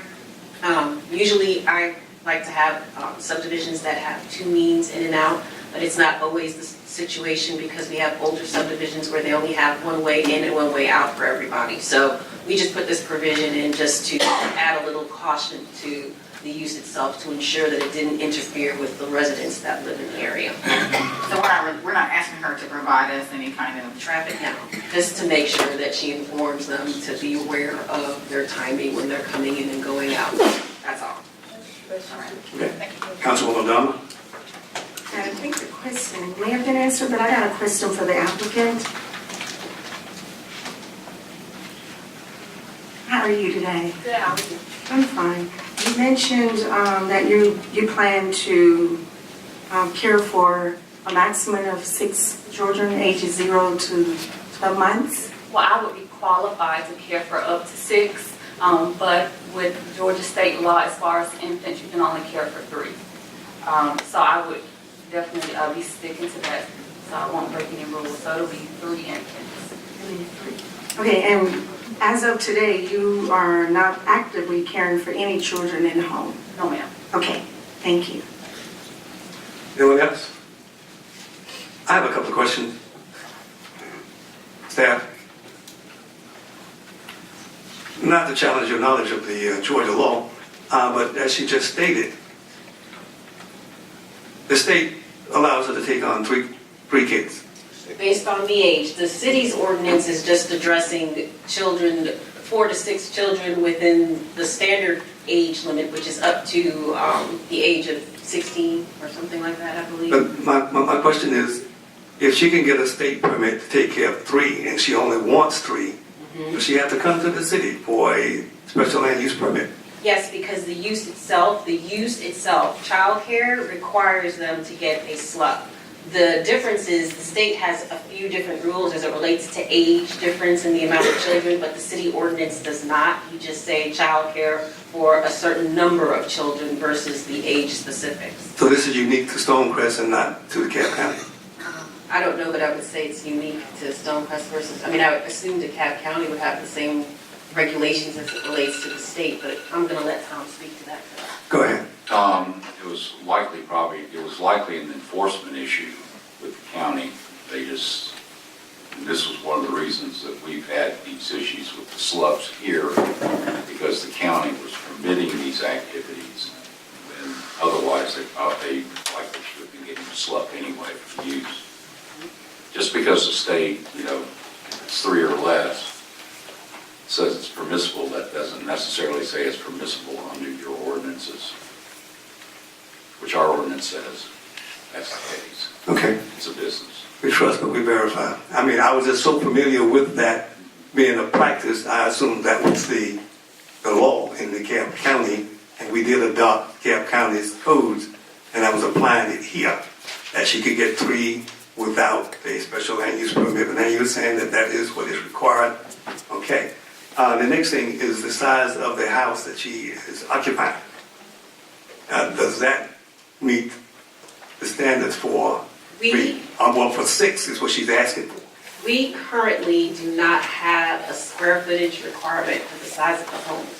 As part of the language that's going to be proposed for the modification to this particular section of the ordinance, we will be proposing a square footage size of a home. This is a residential small lot, and so these lots are small. But, you know, at this time, we do not have a provision that addresses that, but we will be working on that as part of our amendments that we will be working on for the city in general. And she made it clear in her application that she would take care of these kids by herself. That's what the applicant has stated. Is there any requirements pertaining to that? I mean, the amount of employees that you can have at these homes is dictated once again by the state, so they would be able to have the amount of employees based on that provision. Our provision doesn't specifically have any details as it relates to that. For 3 children, I mean, she should be able to do it on her own. But once again, I'm not 100% familiar with the state, so I don't want to speak to. Yeah, I know it says 3, you're saying 3 children, but this application is for up to 6. Yes, sir, because we're between 4 to 6 children when it comes to childcare homes. Mr. Mayor Perkin? Okay, I wanted her to go ahead and answer a question that you wanted to say something. According to the state, before you can care for 2 kids without any type of licensing. After that, it does require that you have a business license. And the state also says that I can care for up to 6 kids on my own without having any additional help. If I had more than 3 infants, then I would have to have another adult resident. Gotcha. Yes, sir. Yeah, considering that the state law provides that she can only take care of 3, I don't think we really should have a concern with the 6 unless she changed her license. And even at 6, I think that, you know, when you're talking about infants, according to what the applicant is saying, you're talking about from 0 to 12, or technically you can't do 0, but, you know, from birth to 12 months old, that you're talking about, I don't think you're looking to put, you know, infants in separate rooms inside a home. So, you know, I don't know if we're at that moment in time where we can offer a motion or not, but if so, I would like to motion that we are adopt. Mr. Pro Tem, may I? Yes, sir. A question, you said that, Councilman McLean, you said there was a meeting of the community with this young lady? She said? Actually, the community met with me in regards to this young lady. As I said prior, their biggest concern was not the childcare, because after they understood that the applicant was asking for birth to 12 months old, number 1, and that it was overnight as opposed to during the daytime, number 2, their concerns then moved to the traffic issue. And then when they realized that you're only talking about 6 cars, it would have, you know, not a lot of impact on the traffic. But still, I think, you know, it was prudent of staff to add that traffic measure in there just in case, you know, there's a code enforcement issue. We would have some sort of, you know, something that we could enforce. I just want to know the community's feelings on that, sir. The community love it. You know, she's in District 1, and that particular community is well engaged. I have another question. Do you know of any daycare or night care facilities that we have? That's what this is. Yeah, this particular childcare facility is one that accommodates for people who have to work overnight. I do not have any statistics as it relates to how many of those types of childcare homes we have versus the standard childcare homes.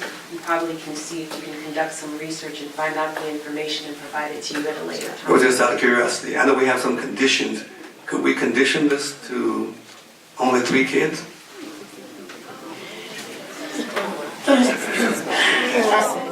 Mr. Chairman, Asking if we could legitimately do that. Well, you can do whatever you wish. Right? Okay. The lady's gone through the process to be able to get the certification. frankly, I think you would be better off the fact that she's got the state. Yeah, I understand that. Well, I could also, oh, go ahead. no, where I'm going with it is that she said she could do 3 by herself. That's right, but if she has more than 3, then she has to have another adult. She has to have another adult there. And that's why I was going to get that as a part of it as well. And if I could also, That she not tackle 6 kids by herself. Well, the state would regulate that. and they're in. One other comment, since I was in attendance at the planning commission, and the opposition was very strong. Very, so there were lots, so obviously sometime between then and I guess meeting with you, Councilman Clanton, they concluded that they would stay home tonight, which I was very surprised. I actually, on the day of the meeting, the commissioners meeting, the community spoke with me. And as I said before, they were pretty fired up at the time until they found out the details of what was going on. So I think that I'll put my reputation on the line to say that they have no opposition at this point in time. Okay. Any other questions? Ready for action? All right, now may I? Please. Yes, sir. I move that we approve with the conditions established by staff. Second. It's been properly moved and seconded. I heard Cobble first. I second it. You ready for the question? Yes, sir. All in favor of the motion, say aye. Aye. Aye. Opposers, same sign. Motion carries. Next item on the agenda is number 3AX 18-0001 6024 Covington Highway. Yes, good evening. This is your first annexation. Annexation for 6024 Covington Highway. The applicant, Halpern Enterprises, is requesting to annex 11.63 acres of land into the city of Stonecrest. Secondly, the applicant is requesting to rezone the property in its entirety, which is 24.214 acres, to MR2 zoning designation. If you look at the television, you'll see the zoning map. Currently, the property is cut in half due to the way that the city's boundaries are drawn. The applicant is requesting to have the latter portion of their property to be included within the city of Stonecrest. And with that request, they're asking for the property to be zoned to MR2, which is medium density residential. This application has 15 conditions as part of the annexation, in addition to some additional requirements that they have met with the neighboring community. So staff for the Planning Commission is recommending approval. This item was heard on September 11th, and the Planning Commission has recommended approval with the following conditions as listed within your staff report. Thank you. Thank you. Prepared to open public hearing? Motion to open. Second. Been properly moved and seconded to open public hearing on this item. All in favor say aye. Aye. Opposed, the same sign. Motion carries unanimously. Will the applicant please come forward?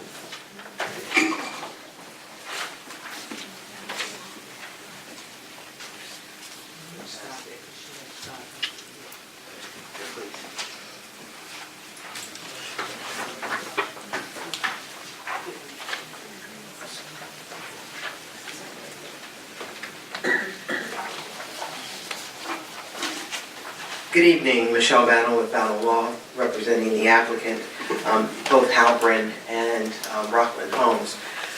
I wanted to make sure that we're all on the same page on exactly what it is that we're asking for. With regards to the annexation, I think that's pretty straightforward. When this property is indicated by staff was originally brought into the city, there was 11.53 acres of it left outside of the city, which actually splits this parcel into two. So 6024 Covington Highway has a portion that is left within unincorporated DeKalb County, with the balance being left in the city, the vast majority of being left in the city. One of the things that I had to explain during the Planning Commission meeting, and I would ask for a little additional time, I was given 10 additional minutes. I don't think that I need that much time. But if I go over, I would like to be able to save some time for rebuttal. But when you look in the staff report initially, they show the plan that you see here, which is the tax map. The tax map, however, has not been updated, and we have been in touch with DeKalb County because, in fact, the city approved back in May a modification to the tax map that actually now shows a different configuration of the property, and that is actually included in the materials that I have passed out to you. That is actually the tax plat that, the configuration of the units that has actually been approved by the city, and the county is in the process of updating the tax map in order to show that new configuration. Why is that important? Many of the community have been waiting for the Lidl grocery store to come into the community. It was rezoned for that during its time in unincorporated DeKalb, and we do know that Halpern is still working and Lidl is still working. In fact, they were the ones who came in to do the lot modification back in May. And so if we rezone or change the conditions or rezone the property as shown in the configuration that you see on the board, then we would actually be rezoning property that is a part of the Lidl property. So we want to make sure that we get this correct. And the 24.212 acres that was mentioned by staff is the total acreage that we are looking to rezone. And what that encompasses is all of the property that you see here, all of this, where the townhomes would be, and then additionally this roughly 3.7 acre tract. All of this is what is the remainder of 6024 Covington Highway. So I wanted to make sure that that was clear to you. With that being said, the property, because as we're annexing it in, we have to select the zoning. We are actually rezoning the entirety of that property, inclusive of this portion that you're seeing here that shows nothing on it. If this gets approved, then we will come back before the board and ask for this 3.7 acre tract after it has been subdivided to be rezoned from MR2 to C1. And we will have a set of conditions that will apply solely to the commercial component of the project. The conditions that you see before you here will, at this point, apply to all of the balance of that 6024, but it's focusing on the townhome component of the project.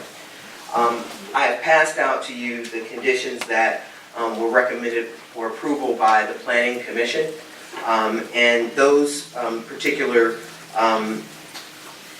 conditions actually incorporate some of the requested changes by the Greater Hidden Hills Overlay District folks who are here this evening.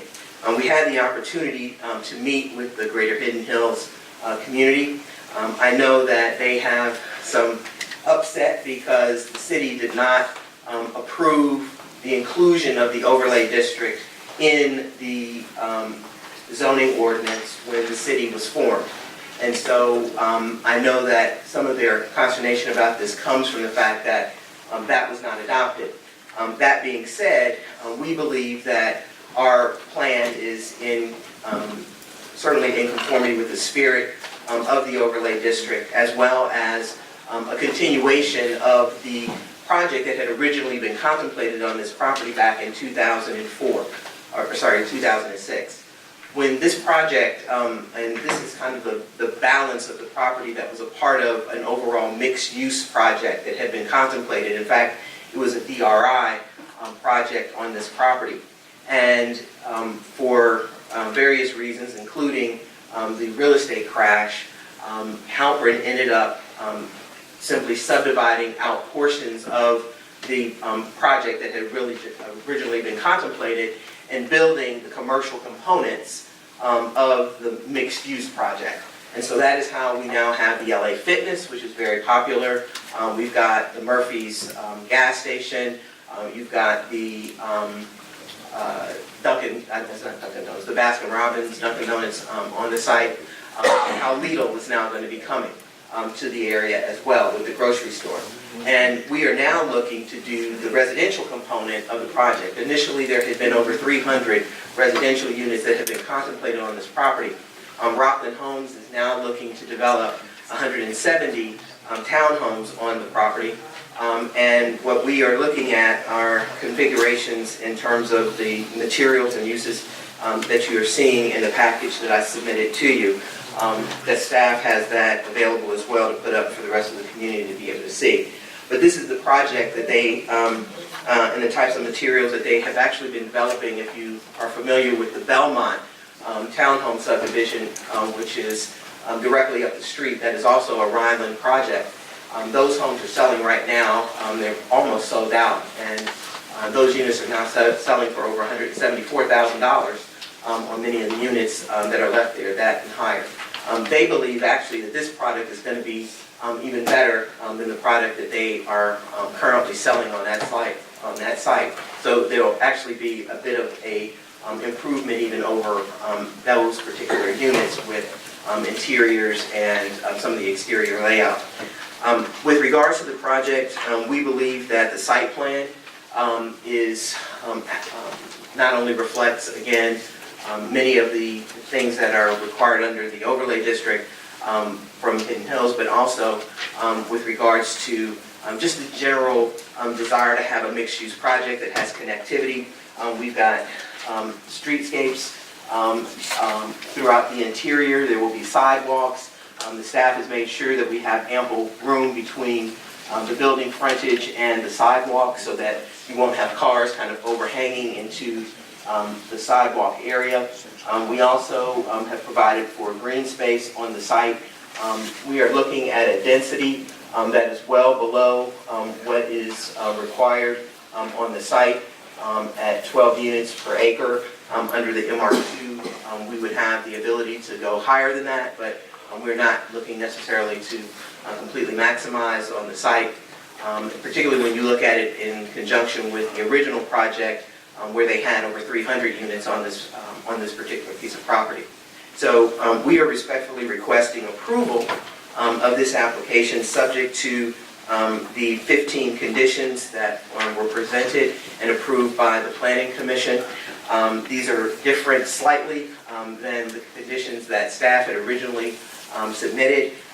We have made great pains to make sure that we have provided continuity, particularly on the streetscapes along Covington Highway and Panola Road with 10-foot sidewalks and streetscaping that is consistent with the I-20 overlay district. And it should be pointed out that there is a portion of the property that actually is located within the I-20 overlay district. It is a portion here, but all of that is just roadway as you're coming into the site. It does not impact the townhome component of the property. So with that, we would respectfully request approval of the application for both the annexation and the rezoning to MR2, subject to the conditions that I have just submitted to you. Thank you. And we have 45 seconds, but I'll save that for rebuttal. Thank you. Thank you. Anyone else speaking in favor of this item? Anyone else speaking in favor of this item?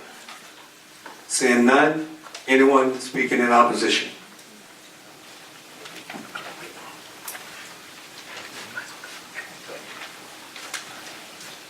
Good evening, Mr. Mayor Pro Tem, Councilors. I'm Bernard Knight.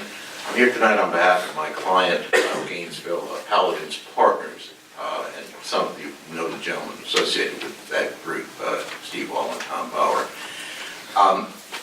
What I'm about to say really I don't think fits conveniently into the opposition category, but for lack of a better category, I'll say what I have to say now. I'm not speaking in opposition to the substance of this matter. I don't have an opinion really on it one way or another on behalf of my clients. I will, however, make a friendly statement of fact, I suppose, in opposition to the staff report. The staff report says that this particular parcel 6024 Covington Highway is in the I-20 overlay. That simply is not the case. Now, didn't see what my colleague, Ms. Battle, just showed you. Honestly, I have looked at the maps that DeKalb County has of the Hidden Hills overlay and the I-20 overlay over and over. I don't see that any portion of it is in the I-20 overlay. But if there is a portion, it's very minor. This parcel and approximately 25 other parcels were in the Hidden Hills overlay before Stonecrest was incorporated and before our maps and text of our zoning code were created. I believe inadvertently it was not noticed that a portion of the Hidden Hills overlay was in Stonecrest. So, a piece, or about half of this 6024 and the other 25 or so parcels were brought into the city and zoning map was created and the overlay was not carried forward. They have their underlying zoning, they don't have an overlay designation. However, the 11 acres and change which are in unincorporated DeKalb County of this parcel, 6024 Covington Highway, is still part of the Hidden Hills overlay. Now, the reason I say this is just to make sure that you all understand that as part, and I don't think you will understand this from the staff report, that when you annex this property, you're going to basically be erasing the Hidden Hills overlay designation of this property. I'm not saying that's improper. I'm just pointing out to you all that I think this is a precedent, and this is important to my clients, that this precedent be on the record, because they'll be facing a situation like this down the road under our current plans. So I want to make sure that you understand that this is exactly what you're all doing. You are doing away with the Hidden Hills overlay designation of this 11 acres and change that you are being asked to annex. Thank you. Anyone else?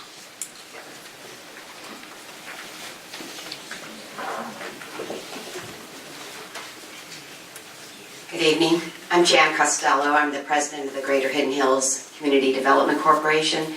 We were formed in 2012, right after we received our designation of having an overlay district. It was passed into law. And our job, as we see it, is to make sure our zoning laws are followed. And we've been working very hard on that the last 6 years. I also serve on the DeKalb County District 5 Community Council. I sent each of you a letter asking that you attach additional conditions to this application. We do appreciate the conditions that were attached on the commercial aspects of the business, and that's something we worked out when we had a meeting with Mr. Halpern and Mr. Oppenheimer. But the residential portion has not really been touched, and we don't want to see the zoning downgraded. And let me give you 3 reasons why. We would like you to respect our community values. We worked for 4 years to get this zoning passed, from 2006 to 2011, with planners from the Atlanta Regional Commission, with the DeKalb County Planning Department, with grants that we received to create this overlay district. We have continued fighting for every aspect of it over the last years. You can put a new boundary in this territory. You can put the 8-foot opaque fence that they're talking about along the new boundary. You can put a wall there, but we're still your neighbors, and we still have our vision of what we had planned to have happen here for better development. The second point is that we'd like you to uphold the principles that led to the creation of Stonecrest. People wanted better local control, and they wanted better development. You don't hear anybody asking for lower quality development, for lower standards. And finally, we would like you to remember that the steps you take today do affect the future of Stonecrest and the future of all of us. The developers are watching to see how you handle a situation like this, if you're willing to give in. And the design of the townhomes that you approved tonight has an effect not just on those 170 people who live there, and not just on the community around them, but for generations, really, those homes will last. And when we say to you that in our zone, we put in that you would have some public open space, what we're thinking of is a place where you build communities, where you take your children to play, where you bond with one another so that you watch out for each other. If that's not in place in the actual design of the development, it's not going to happen on its own. We've learned that over time. So we simply ask you to either accept the conditions that we've had in place or defer this matter so we can keep working with the developer about improving that design. Thank you very much. Thank you. Anyone else?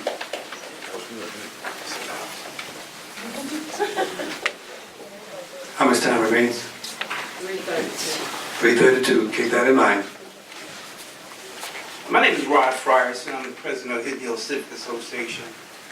And out of our community, first, this wonderful idea about us having an overlay so we control how the community would be developed and structured. So what is an overlay zone? It is an overlay zone is a regulatory tool that creates a special zoning district placed over the existing zones. The purpose of the overlay zone is to encourage vibrant, well-designed, pedestrian-friendly development. It promotes mixed-use development, providing higher return on investment. It permits zoning changes without going through the customary lengthy process. It protects existing neighborhoods. I think all these things are admirable, and I think these are the things that Stonecrest would want to have within their boundaries also. What we're asking is that you abide by the zoning overlay that we have placed there for a reason. It's there for a purpose. We're trying to shape the way our community is being developed. And this will not be the only situation where you may be faced with the same situation. If we disregard the overlay's design and its purpose, then what we're saying is that there are no boundaries. Anybody can come in and build what they want because we're not going to hold true to what we said we were all about. We want our community to be structured in a certain way so we can attract people. Just like I said in the things that I listed. So we ask that you respect that, you abide by that. This can go forward as long as it abides by the overlay zoning boundaries that we have set and worked so hard to have. Right? Thank you. Thank you.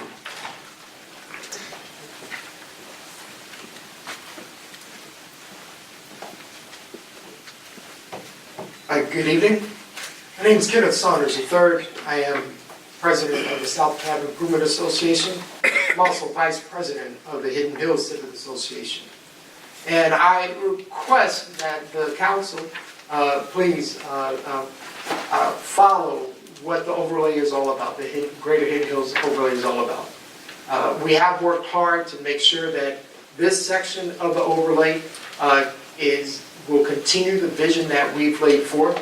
And granted that we are neighbors right next to each other, and we do have an understanding that we do have to work with each other. But one of the things that I've noticed with this application as well is that particularly with the study that happened in March of this year with the DeKalb County School Board, that they did a study about the impact of this development with 160 townhomes. Now I've noticed that they have 170 townhomes.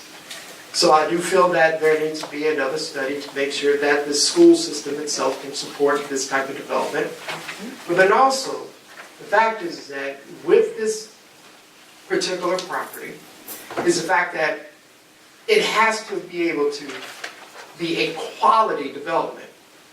While granted this will be eventually annexed into Stonecrest, it would be great for this part of Stonecrest, the entrance coming in from Covington Highway, to ensure that people will see a quality development and not a continued road of townhomes that are pressed together to ensure maximum profit, instead of quality development that can last for generations.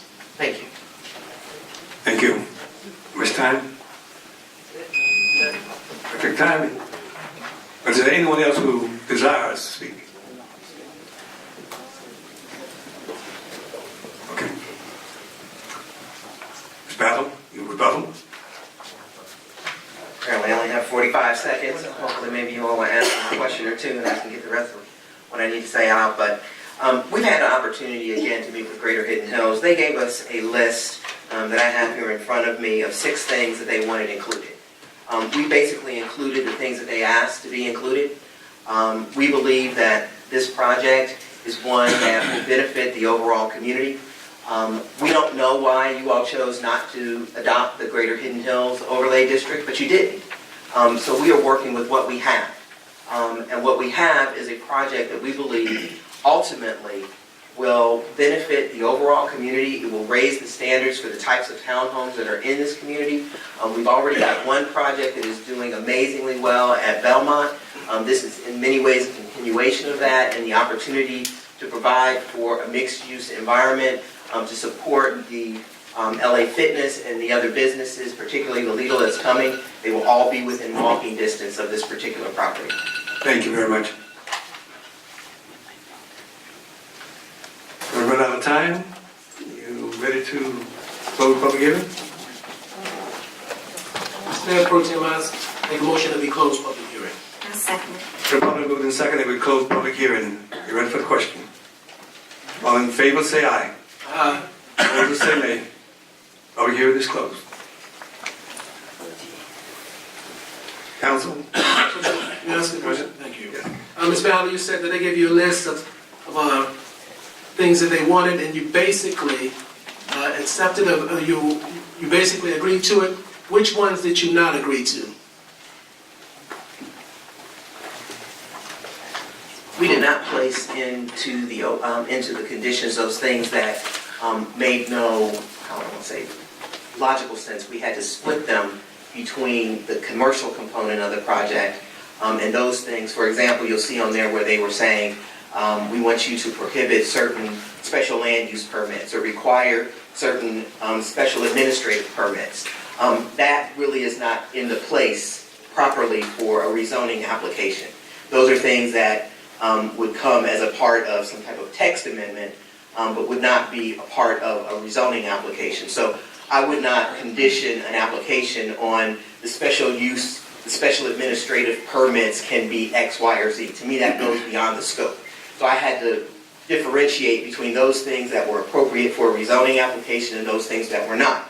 Some of the things that they asked for example, the height restriction from 5 stories. The C1 component, when we come back for that, we will address that. But on the townhomes, what we put is it would be no more than 3 stories, a height of no more than 45 feet in height. I think I was going to read down that list to go through the things that we put in, but I believe if you read that, we basically put in everything that they requested.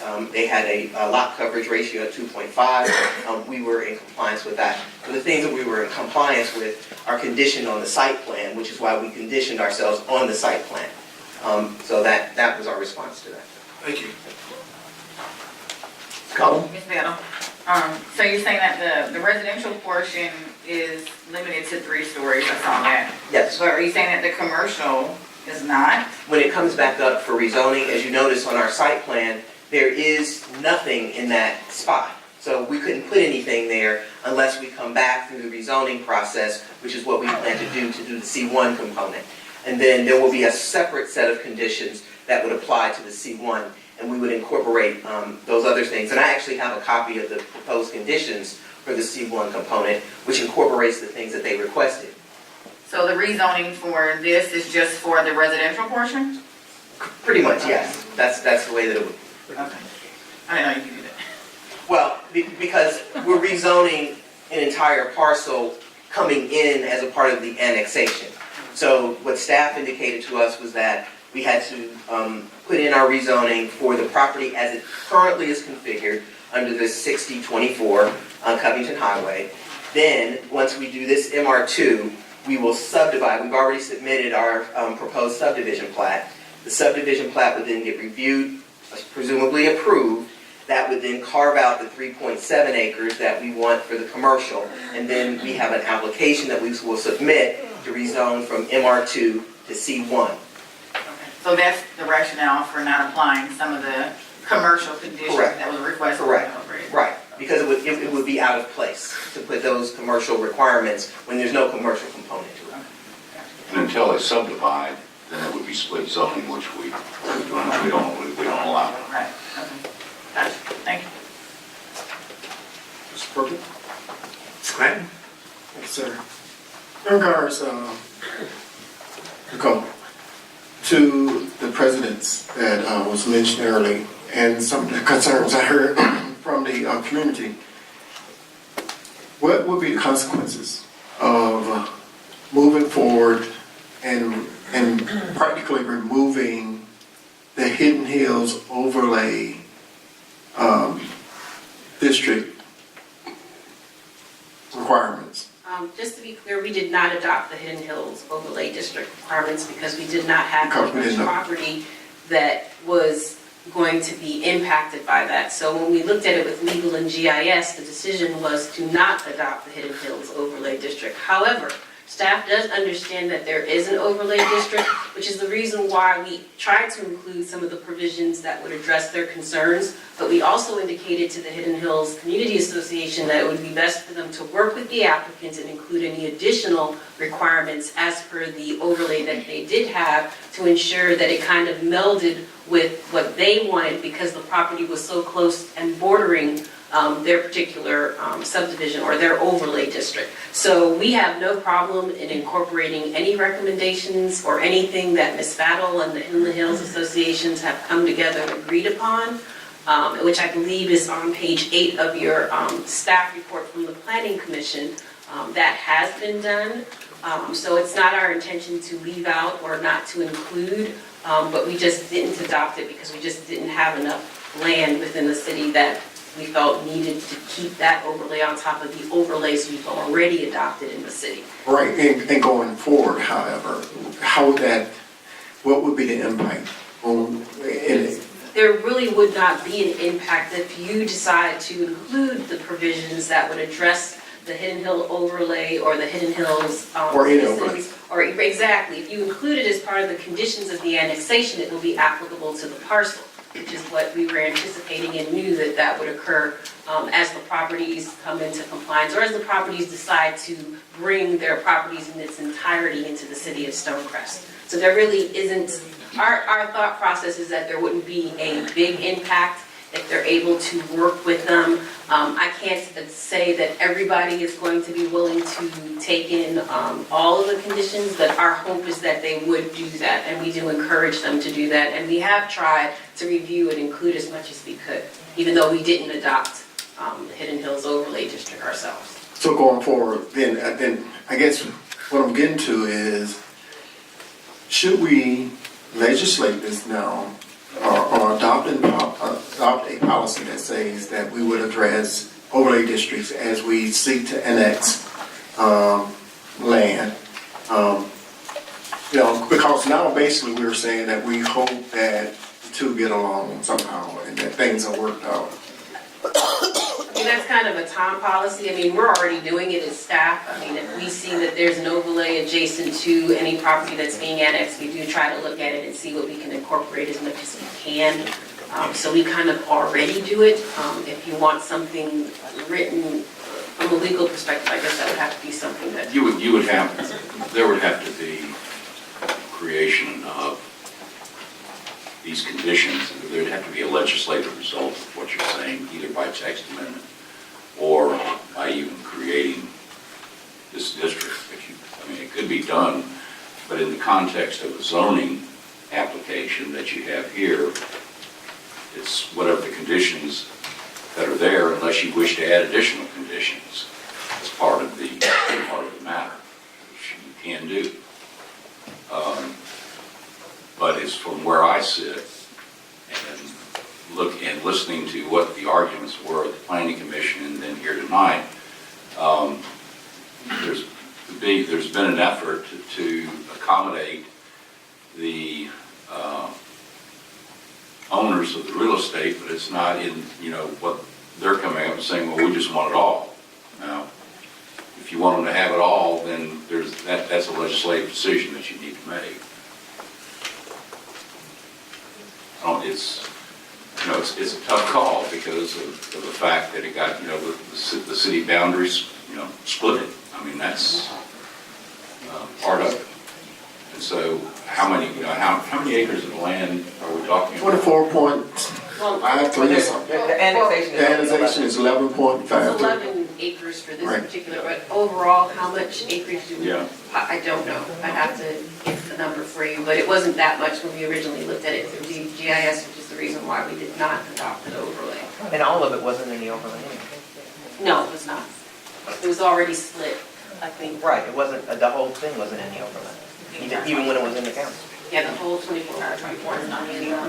Right. Okay. Anyone got finished up? Thank you, Mr. Mayor Pro Tem. I have a question for Ms. Battle.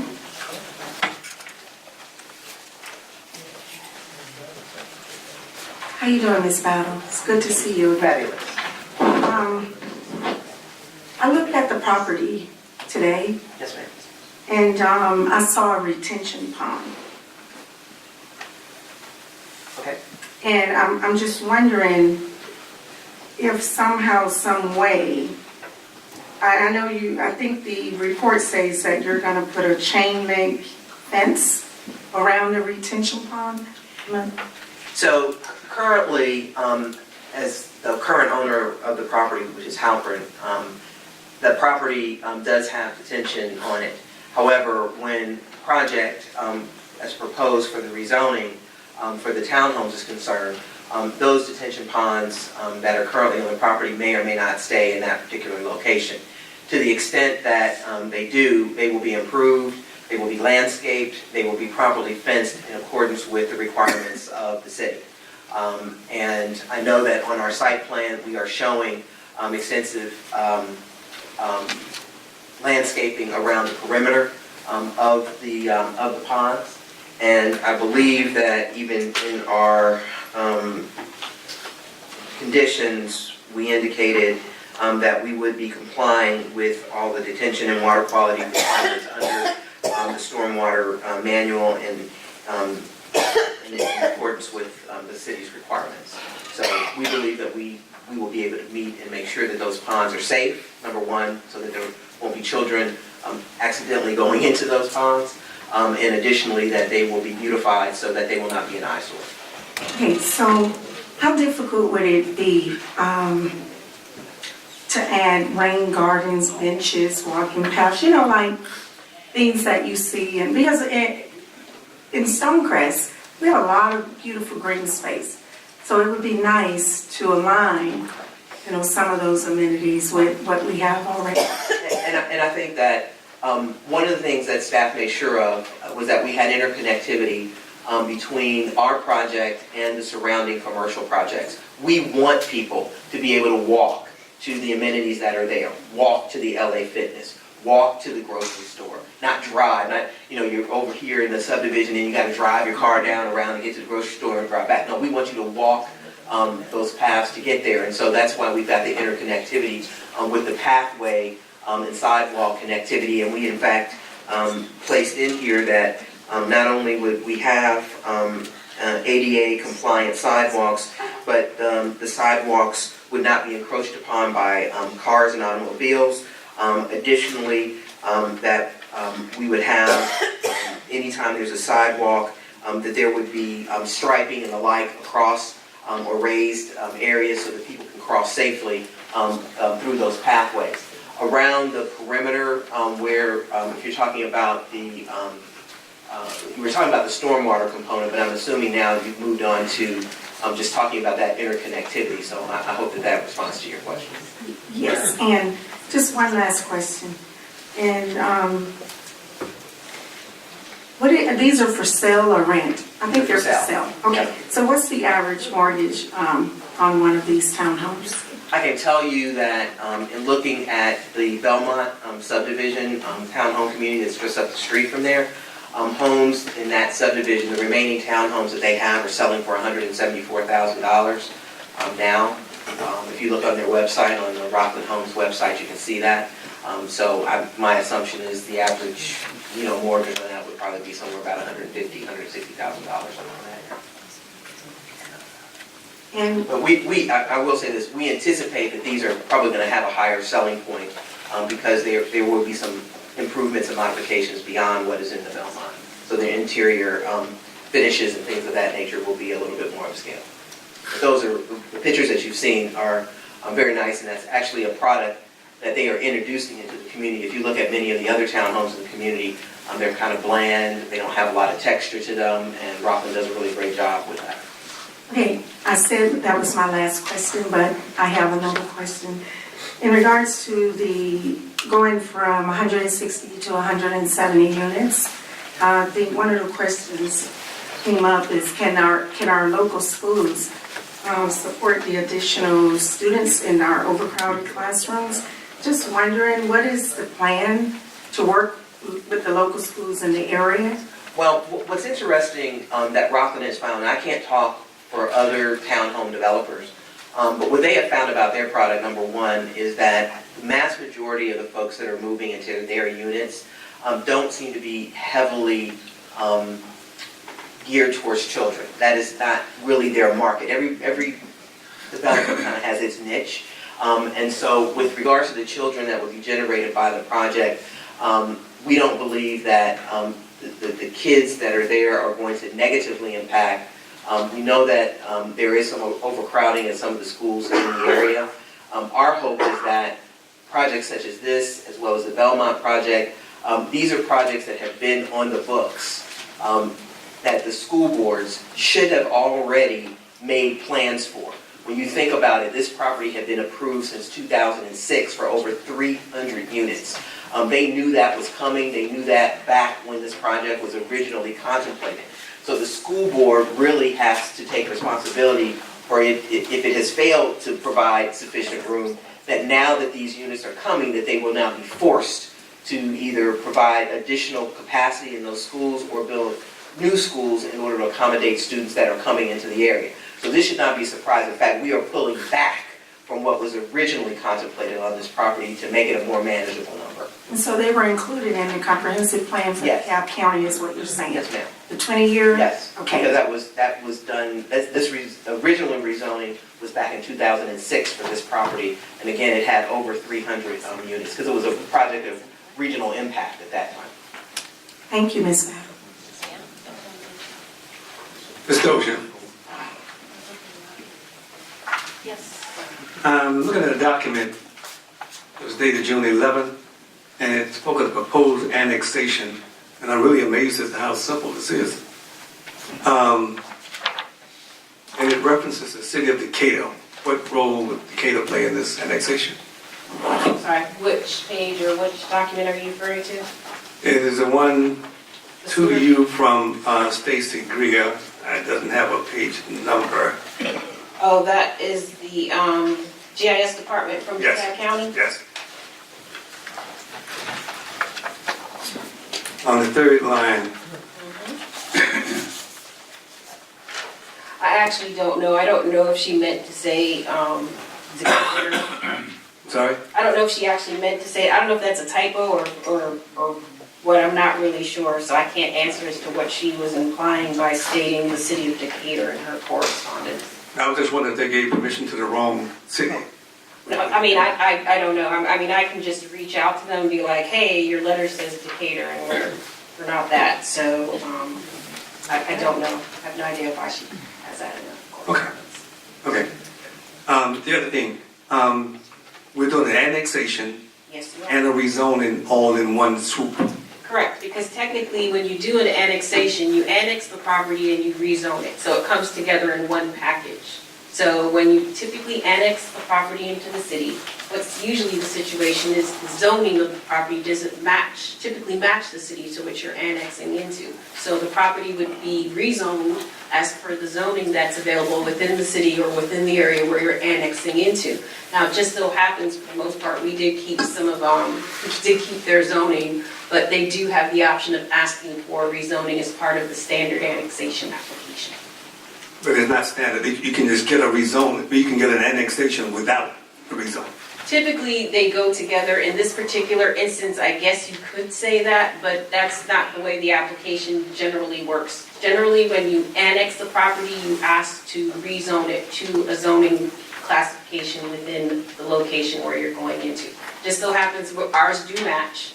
So like you said, if they wanted to keep it the same and it was something that we had, that's something that they could have done, but I think they wanted to rezone to MR2 as they've requested, and then they want to split the parcel once the property in its entirety is annexed into the city so that they can have the commercial portion of the property that they're requesting. Okay, and go back to the two items that were mentioned earlier about the I-20 overlay. Is this in the I-20 overlay or is it not? No, Is it I have- technically in the Hidden Hill overlay? Okay, we didn't adopt the Hidden Hills overlay. But technically, it is in what used to be, You could say it's in what used to be the Hidden Hills overlay and district, since but I we did will. not adopt it, it does not exist for? We do not have the Hidden Hills overlay district in the city of Stonecrest. So when they annex this property into the city of Stonecrest, it would be annexing into the city under the current city regulations. And I believe, and I could recheck with our GIS person to make sure, but I think that property was part of the I-20 on our map, but I could be mistaken. But I will recheck that, but if it's in the city of Stonecrest, it's not under the Hidden Hills Overlay District because we did not adopt it. It's in the city of Stonecrest and it's under the city of Stonecrest regulations and zoning regulations. I mean, I tried to interpret it on the map, and it does indicate that I-20 touched that area, Yeah. not those properties. And like I said, I'll recheck that, because I think it does say it in here, and I'll recheck it, but once again, it has to adhere to the city of Stonecrest zoning regulations and regulations in general. Then we need to clean all of that up? Yep, we sure do. Okay. And we will do that as part of addressing, doing the modification and adjustment to the city boundaries, as well as make any corrections that we need to if the zoning is off or if anything else is off. And I will talk to our GIS manager to make sure we address that. Okay, Ms. Bath. I just want to clarify 2 points. As you can see from the zoning map up there, the property that is the balance of 6024 is actually zoned C1. And so when the county, when the city incorporated and brought in the balance of the 6024 property, it was rezoned in a sense to C1. So that is part of the reason why we are seeking the change to MR2. I think that I could give you a long, lengthy explanation as to how that transpired, but just suffice it to say, at this point, what's in the city right now is C1, and the portion that's in DeKalb County technically is MU5. Okay? Even though the map doesn't say that, but that's what it is.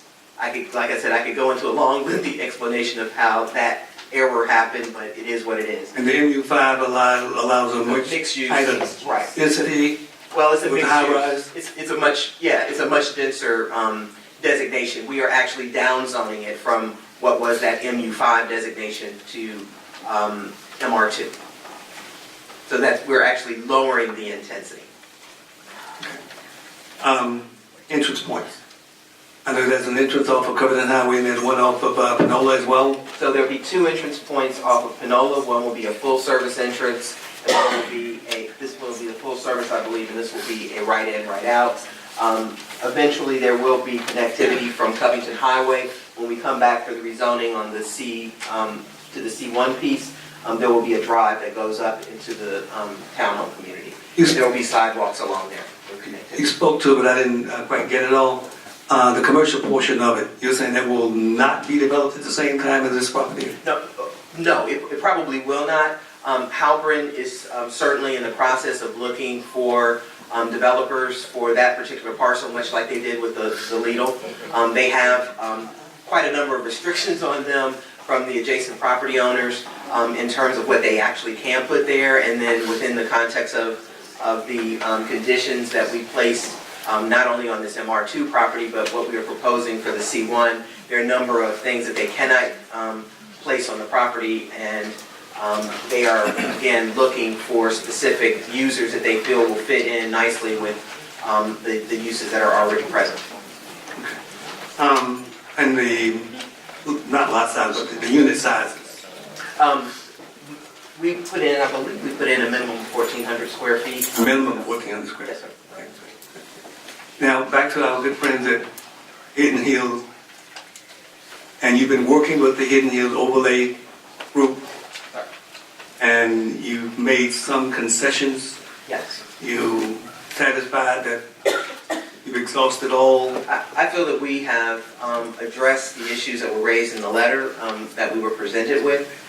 With regards to the open space issue, I think that they've raised, we believe that we have provided open space. We are willing, and we know that once we come through this process, we're going to have to present our final plat. I think that's a part of the conditions that we have to present the final plat to staff, and so there's an opportunity to do a little bit of tweaking with regards to the green space on the site to make some of it a little bit more usable.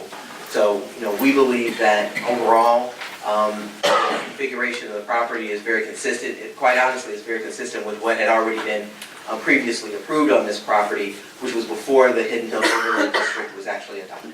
And how long might it take you to do this tweaking?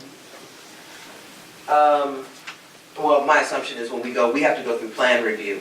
So when we go through plan review, if this gets approved, then we have to go through the land development permitting process, which means that we will have to comply with all the requirements of staff and with the engineer with regards to the site. Oh, one other question. Is that a mandatory homeowners association? Yes, there will be a mandatory, and I believe that was, I left my conditions at my chair, but I believe that was one of the conditions there. If not, we can certainly add that in as a condition, that it will be a mandatory homeowners association. But I believe I put that in there. Okay. Any other questions? Just one question. So in regards to the tweaking that needs to be done, you have to have this approved first before the tweaking can be done, or we can defer this until the tweaking is done and you can bring this back to us? Well, we believe that the site, right now we are showing green space on the site. The location of the green space that we are showing, I think it's like a 0.5 acre little area, it's square in the area. That can be moved to maybe closer into the units itself to make it a little bit more usable. We believe that that is a very minor modification that staff can assist with, but we won't have any less than what is already shown on the site plan. So it's not going to be some major impact on what the overall design of the project is. Can we address the Hidden Hills? Yes, anyone you want? Yes, anyone you want to, yes. Mr. Costello, can I ask you a question? You don't have to come up here. Well, I guess you do talking to them. Trying to make it easier for you. Are there any conditions on the residential side that you feel have not been met but are absolutely pertinent that need to be met on the residential side? I understand that we're not quite at the commercial. Right. And we did talk to them about this, and our initial letter to Mr. Halpern Enterprises was 2 pages long and cited the entire code, which is about 30 pages long.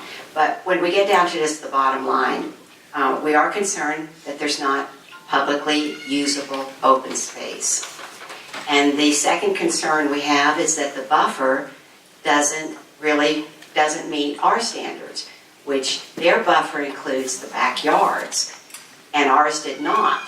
So ours is 30 feet from one residential property to where the other property begins, and they have it at about 15 plus the backyards.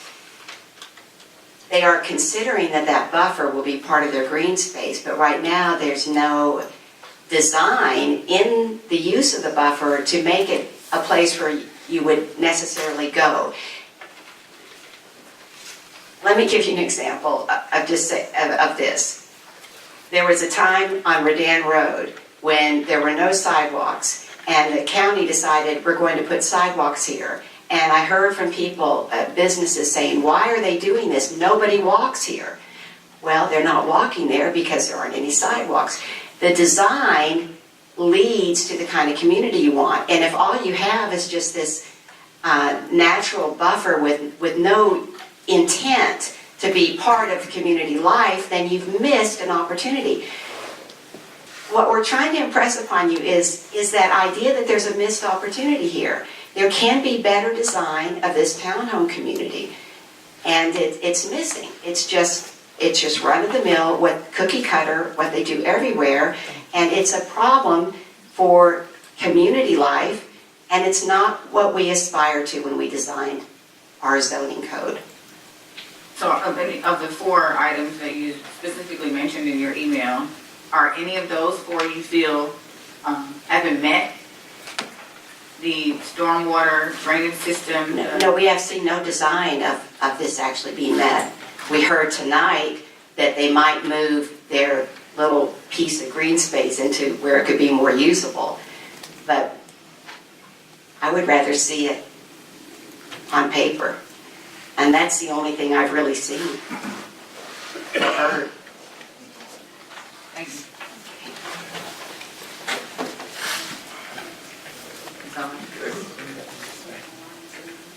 You heard the argument? You ready for the question? Ready? Oh, public. Take action on this matter.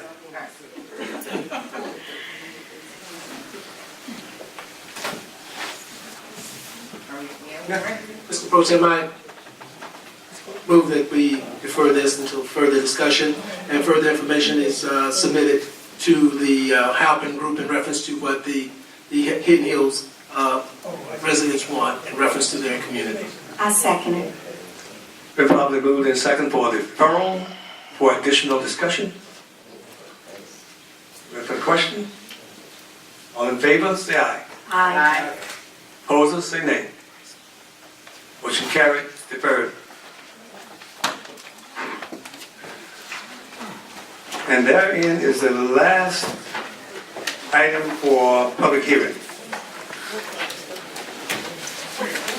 Next on the agenda is a presentation from Grice. Is Grice present? Anyone representing Grice present? Sorry, Mr. Mayor Pro Tem. Myself and Councilman Turner asked to have a presentation by Grice before we checked to make sure they were available. The attorney for Grice Consulting then advised us that they were not available for today's meeting, but did advise that through your last negotiation meeting, that there may be a date set for the future. So, point is, we requested them to be on the agenda before we checked the calendar. So Grice is not available. Okay. His attorney did make a statement, did provide a letter asking that we present it in that fashion, that they were requested to come before we check their schedule, so that it's not the public opinion that they just did not show up. That being the case, we move on to the next item. The next item is public comments. Before we go to public comments, Madam Clerk, do you have a statement of the rules for public comments? You can read? If you don't, we can go ahead.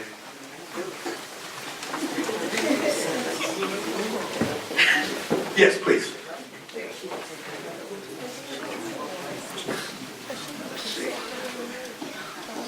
The purpose of public comments is to allow residents of Stonecrest or members of the public to voice their city-related concerns, requests, and opinions. Public comments portion of the meeting is reserved exclusively for comments from the public and not for immediate reply. Audience members should respect the rights of the speakers to be heard and be aware that Stonecrest decorum rules for public speakers are still in effect during public comment. In order to respect the rights, all citizens must follow the rules of the public comments portion of Stonecrest meeting. Good. Thank you. First speaker. Susan Lee, followed by Dave Marcus.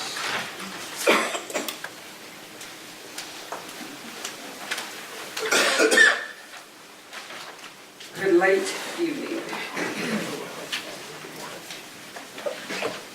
I'm frustrated by what I saw my council members went through earlier.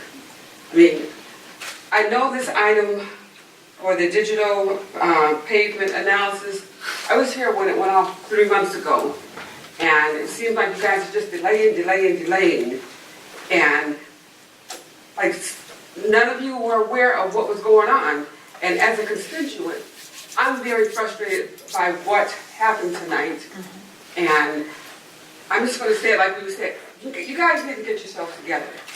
You really do. You need to know what is happening, why it's happening.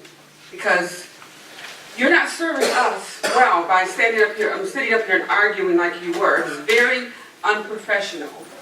Very, it just gave me the impression you didn't know what was going on. Like this is the first time you saw it. And I wish that you would get yourself together because I was confused as to why some of you were confused when this issue was brought forth. You know, I thought we were offering an opinion of whether or not the digital pavement analysis should be reconsidered. And, you know, it's like you guys were just, you never heard about it before. So I wish you would do your homework so we could come here and not have a late meeting like we're having now, and you guys do what you're supposed to do. But I wish you would, my council person is Diane Odoma, I wish you would reconsider your vote. I live off of Turner Hill, which also changes into Rockland. If it seems like we always have potholes, you have to make a wide right or a wide left if oncoming traffic is there because of the potholes. We need our streets fixed. We have the splosh. We voted for it. So you guys do what you're supposed to do. Get the information you need, make a decision, and help us get our streets, our street lights, and what we need done. And I am directing it to all of you, not just to my council person, but all of you that seem confused about what's going on. Thank you. Thank you. Next. Ray Cofield. I thought you said Dave Marcus. I don't see him. He's right Hi, there. Brandon. I didn't see you. It's okay. Feeling kind of low profile. Good evening, y'all. Good evening. I think it's a sad day today on several counts. We know the obvious one. But also, this seems like a real low in our city's government. And it's a mess. I really don't know if there's blame to go around or not, or where it should go, but what at least I've heard is that we don't use RFPs and RFQs except maybe once, ever. That's wrong. We have a policy, a purchasing policy, says you gotta use them. So you all want to follow the policy, but on the other hand, you're halfway down the aisle with Grice. Well, I'm not going to say what I was going to say, but you're halfway down the aisle with Grice, and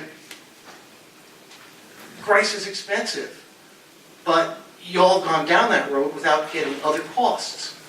And I just don't know the why of it. Frankly, it makes me confused tonight, a lot more than angry. But if you do some research and take a look at their costs, they want, last I heard, about $500,000 for a comprehensive transportation plan. Dunwoody got theirs for about $60,000.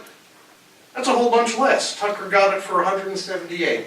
That would be $500,000 would pay for about every comprehensive plan in the county. So I don't know why we're here. On the cost for loss management, last I heard is that Grice put in a proposal for $3.8 million. Now I understand costs have gone back and forth, which is about 7 to 8% of the total lost income. There's other areas that have done it for under 3%. That's less than half. That would save, what, about $1.9 million. But yet, we're already down the road, and you all are worried about angering them, probably properly worried, by Grice saying it has not been in good faith.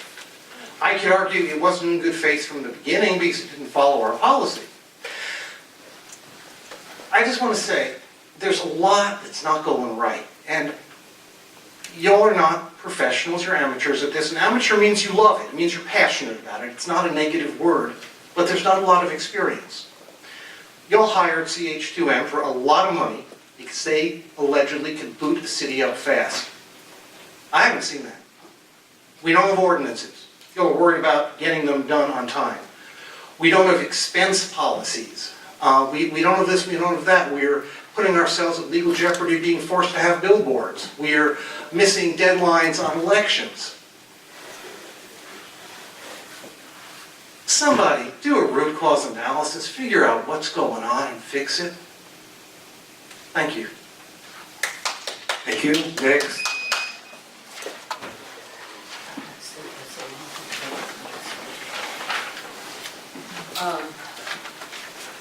don't know whether to say good evening or good morning, we've been here so long.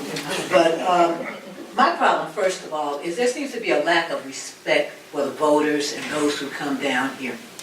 In most counties, most cities, immediately after they do the pledge, they have public comment. That way, you will know where the people stand on certain issues that they're not going to speak out against in public hearings and everything else. And you'll have some kind of understanding. To have people to sit here while we go through all of this and then most of the people are gone because they have to go home is unfair. And I kind of think it's done deliberately. And I have to remind you that, you know, in a democratic society, it is the voice of the people that you represent. You don't represent the big businesses.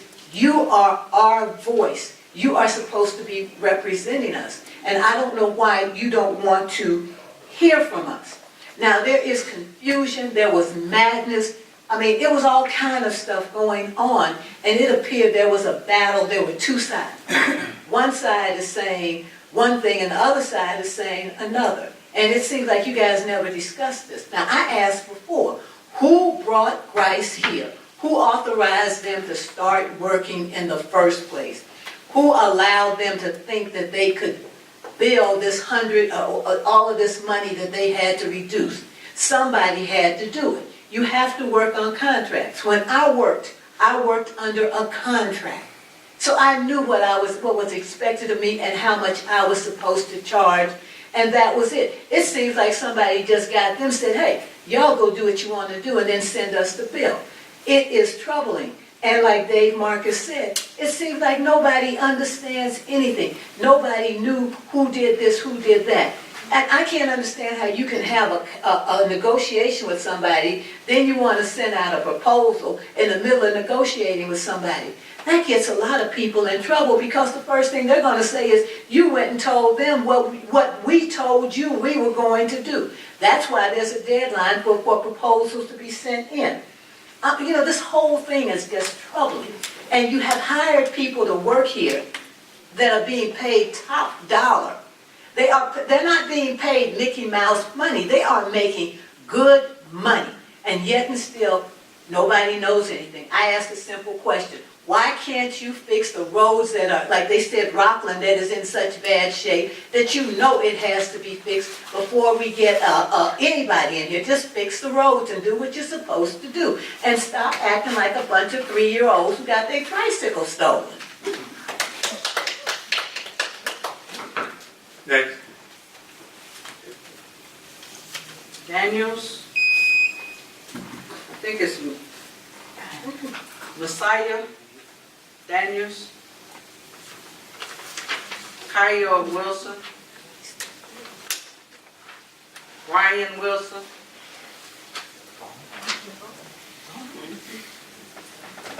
Roderick Bryson, Erica Weaver, Michelle Emanuel,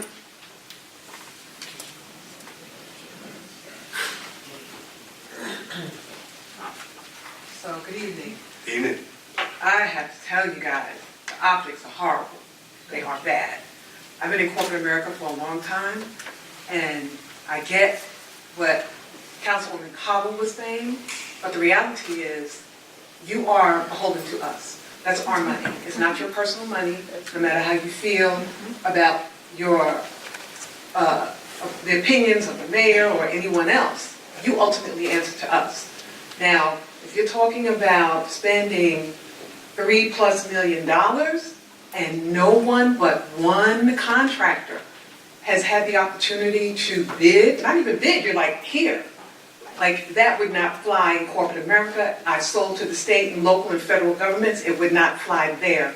I want you guys to figure it out, because even though if you put out an RFP, it still may come back that Grice is a really good fit for some of the work. Nobody's against him not being able to do what he's qualified to do. I think what you're here, I'm hoping, because I'm hearing this, there's a lot of money to put on somebody that you just decided, let's just go ahead and negotiate with him. That, I have a problem with that. because that's my money. That's my money. I approve this SPOS. I want our sidewalks to be, I would love to get sidewalks, but I want our roads to be paved and all of that. But all of this infighting has got to stop. You guys have got to come to some agreement as to what's going to work best for the citizens and the city of Stonecrest, regardless of how you feel personally, because it's not personal, it's business. So you can have disagreements amongst yourself, which people do all the time, but ultimately you're beholden to us, and you have to answer to us. And any of you who have other political aspirations, we have a long memory. It's not a threat, it's just how politics is, and I'm sure you guys know that now. So I'm just telling you, I'm an active voter, I'm active in my community. I was part of the Governor's Commission, and I did want to address what you said when CH2M, there were no proposals. Absolutely wrong. The Governor's Commission from us. Okay, from whomever said it. Okay. I know you all did. But I'm saying the whole point that, now you asked for parliamentary, I'm doing the same for you, please. Give me my little 34 seconds. I still have those proposals if you'd like to look at them. But the Governor's Commission was very, very methodical. We made recommendations. That was the whole point, to help you guys have an easier transition. Now, if you want to see those proposals that we got several, I'd be more than willing to share them with you. But don't make the mistake that it was, somebody just threw a dart and said, here you go, it's CH2M. We did not do that. We spent multiple days and hours working through the process to make sure we did the best for our community. Thank you. Next. Suzanne Frick.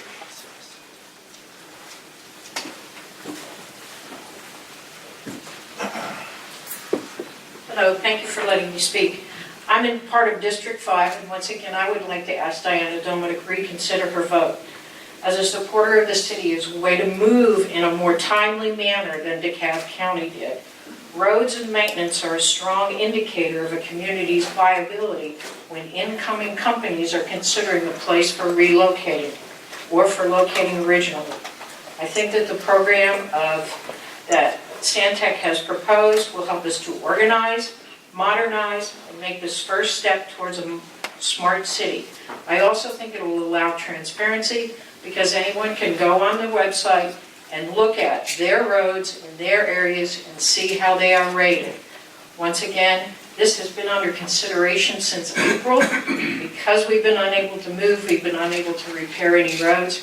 I'd like you to reconsider the process. If RFPs and RFQs haven't been done in the past is over. Start doing them now, do them every time. Thank you for your time. Thank you. Next. So that is all. Thank you for your comments. Next on the agenda is council. Next on the agenda, digital pavement analysis. For discussion only. Yes. Was that actually for this discussion only, or was that? That's what we voted for, discussion only. So at this point in time, is the Mr. Hildebrand here?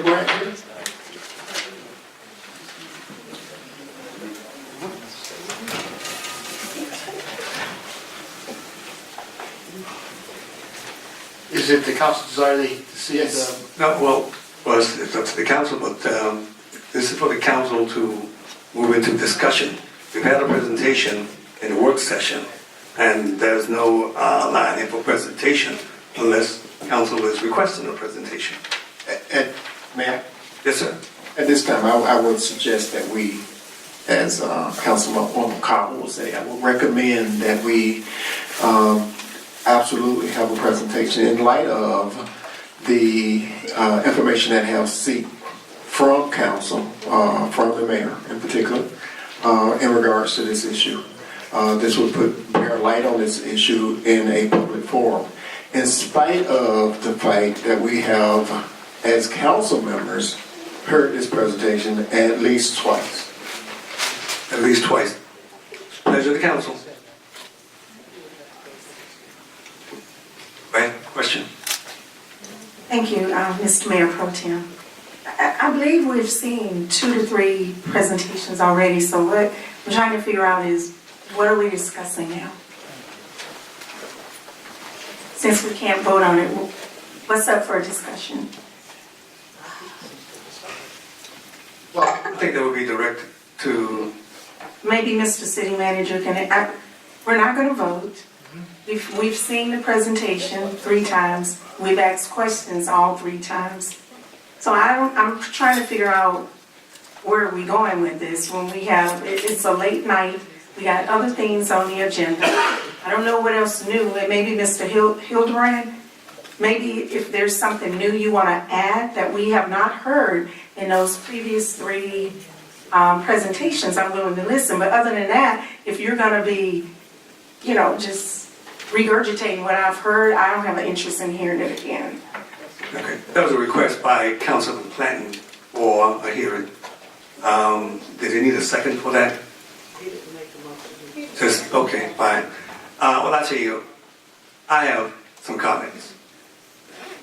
And it's the same comment I made before. And it's in reference to why haven't we moved forward with this digital analysis. And I will speak for one council person, Sept. We, as a council, 100%, unanimous, voted to bring on a consultant. And that was done before we had RFP or the purchasing policy in place. And somehow that went away. It was negotiated away, maybe, but it was done without the council's input. And as far as I was concerned, we still had that understanding with that consultant. And that's part of the reason I supported asking the attorney and city manager to go back into negotiations and complete the negotiations, as far as I was concerned. And with that, should or could involve a road analysis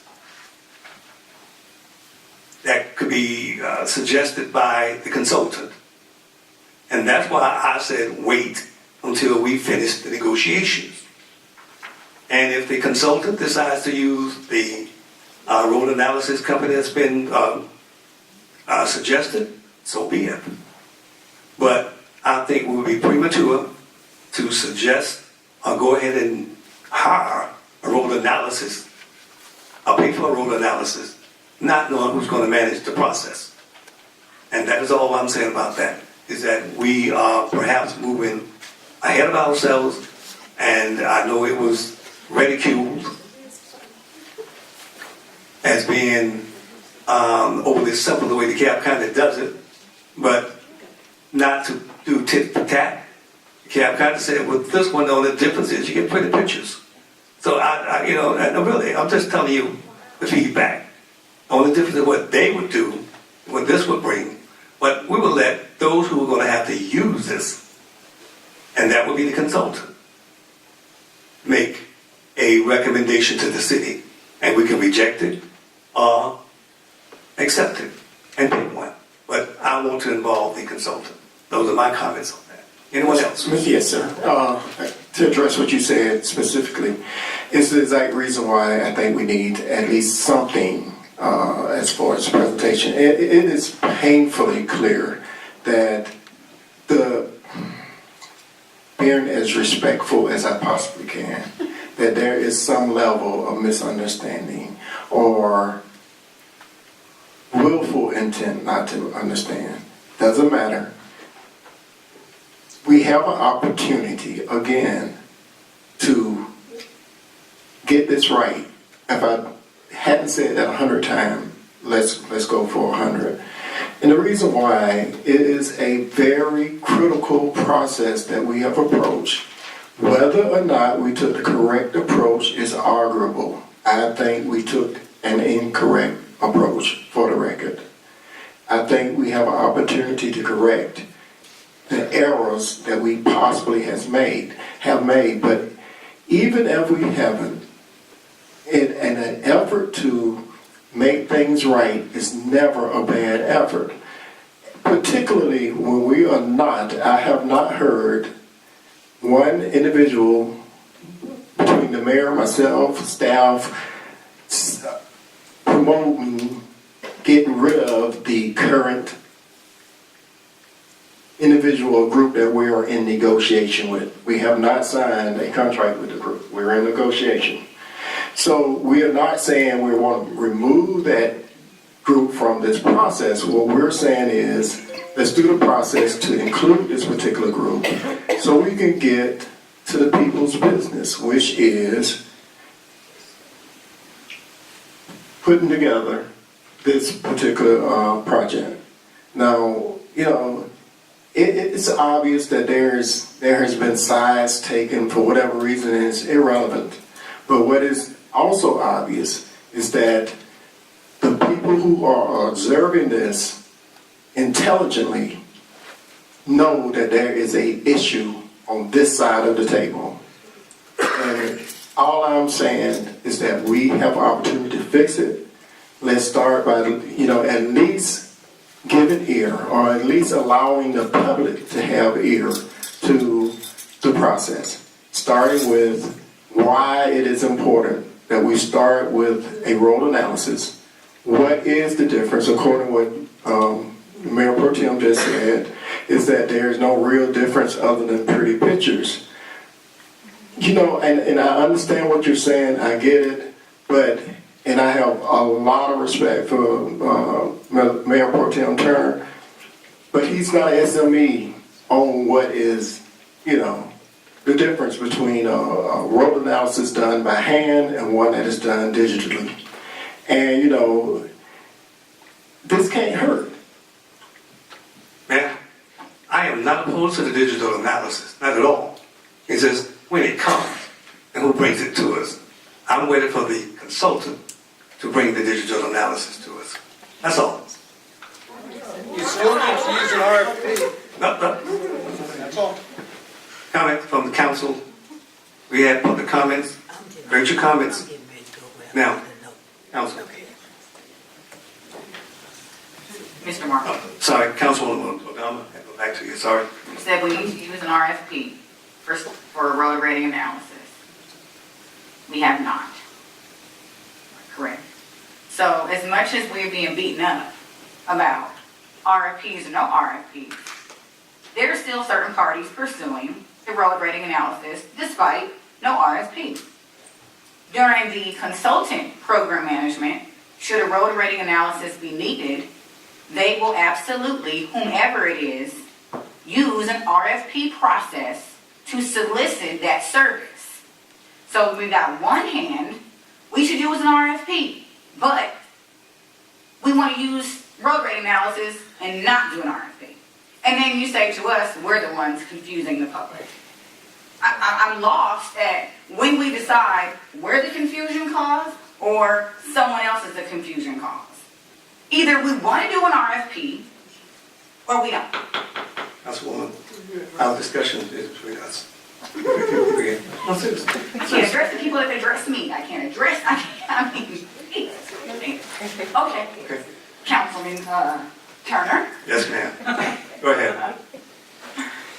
No, I'm I trying agree to with your avoid. point that we've always, and the members who voted not to do the road rating analysis made it very clear then that our idea was that if a road rating analysis was needed, we would allow the consulting firm to follow the procedures to bring a road rating analysis to us. And actually, the reason how we found out that there was some kind of issue with the consultant is because the road rating analysis was put on an agenda and brought to our attention.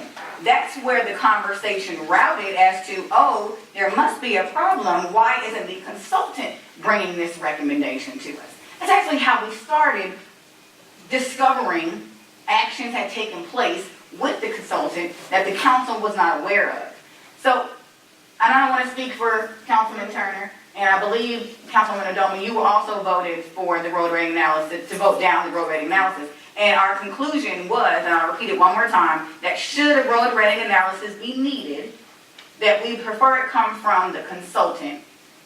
In addition to that, the other positive was that it would go through an RFP process. But yet, we're asked for the fourth or fifth time to approve a road rating analysis outside of the contracted consultant. Yes, ma'am, go ahead. And thank you, Councilwoman Cobble. I think we had a procedural and a process breakdown or miscommunication. And I just want to be clear to the council members here. And I'm going to pass on how I found out that this particular negotiation had failed. And you don't want to hear how I found out. But it would be totally embarrassing. But I'm thinking of process and legal consequences. Now, we voted unanimously to retain the vendor. Georgia Constitution, from what I understand, and I did the research on this, the Georgia law dictates that the very next step for the council to take would be to, in good faith, the next step is to begin the negotiation process. Why vote on a vendor if you're not going to begin the negotiation process? When the negotiation process began, the council was just waiting on the outcome. It's not our job to vet vendors. The charter does not give us that authority. And so when that contract went in the back room to be vetted, we didn't have anything to do with the vetting of the contract. When I found out about it, a document had been signed, and there were conversations about what was going on with the vendor, and then it was forced to come back to our council.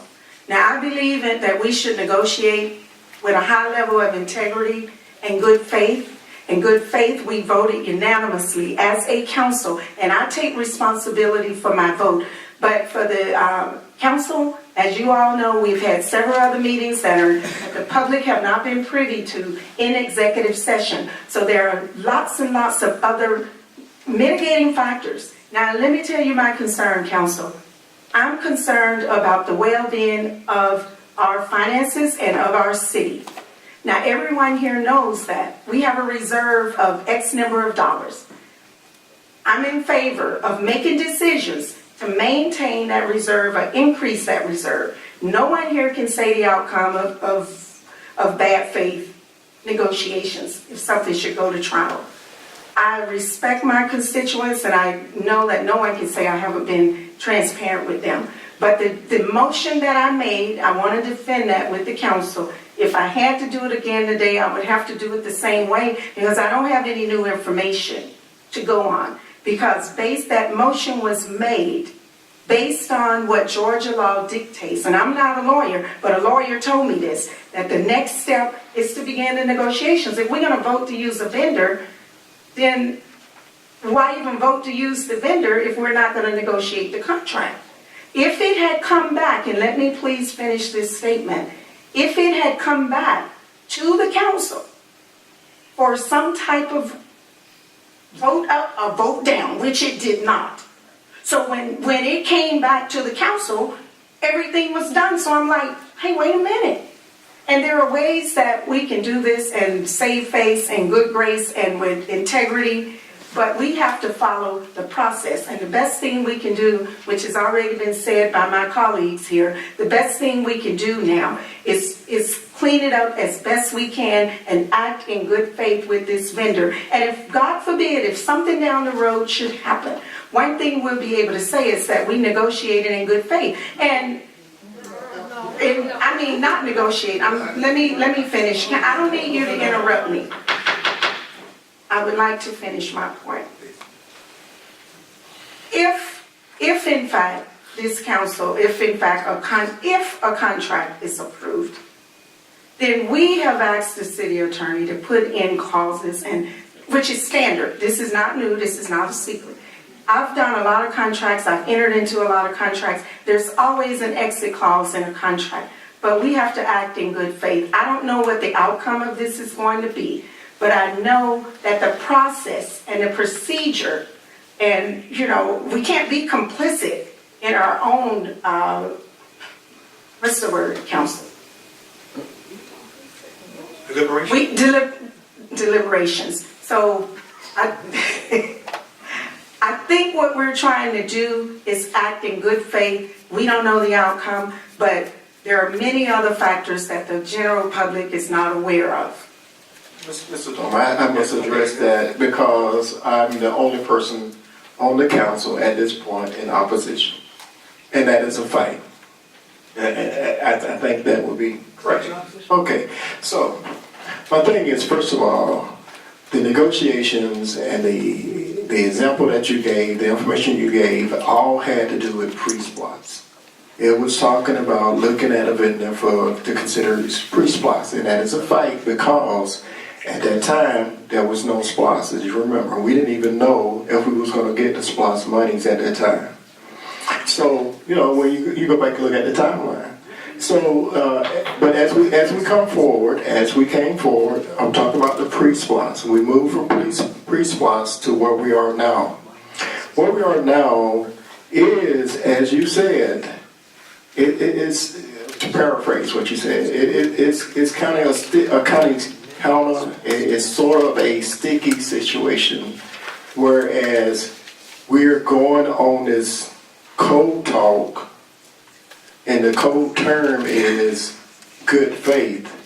And I don't know exactly what you all's definition of good faith is, but good faith isn't giving a vendor unfair access to city's funds. That's not good faith. Good faith is not just making a presumption that since we started a good negotiation with a particular vendor, no matter who it is, that we should just proceed along that line simply because we agreed to negotiate. The point of the good faith negotiation is not really tipped in our hands one way or the other. To remain in our role as city council people and staff to do what is best for the city. That's good faith. And so the good faith that the only good faith that we have to adhere to is our good faith commitment to the public to do the right thing for the city. Now, we can all disagree, which we are, on different specifics. And I respect you all's decision, 100%. I mean, so at this point in time, Mr. Mayor Pro Tem, it is obvious that a discussion, if we continue along this line, or discussing this issue, is not going to yield us any different outcome. It's, the mere fact that we added this to the agenda as a discussion item said so. I do think that it would be beneficial to hear from the road analysis if that is beneficial to the audience. Otherwise, council has already heard this three times. Same way with the rest of the splats. Maybe one item that would make, if we could move along the agenda, that would benefit us all is a presentation from the assistant city manager, which I am assuming is different information than what we have already heard. It will be, as you put it, new information. One thing that... And I'm done. Hey, Councilwoman Cobble, were you taking the floor? Well, I think Councilman Clayton,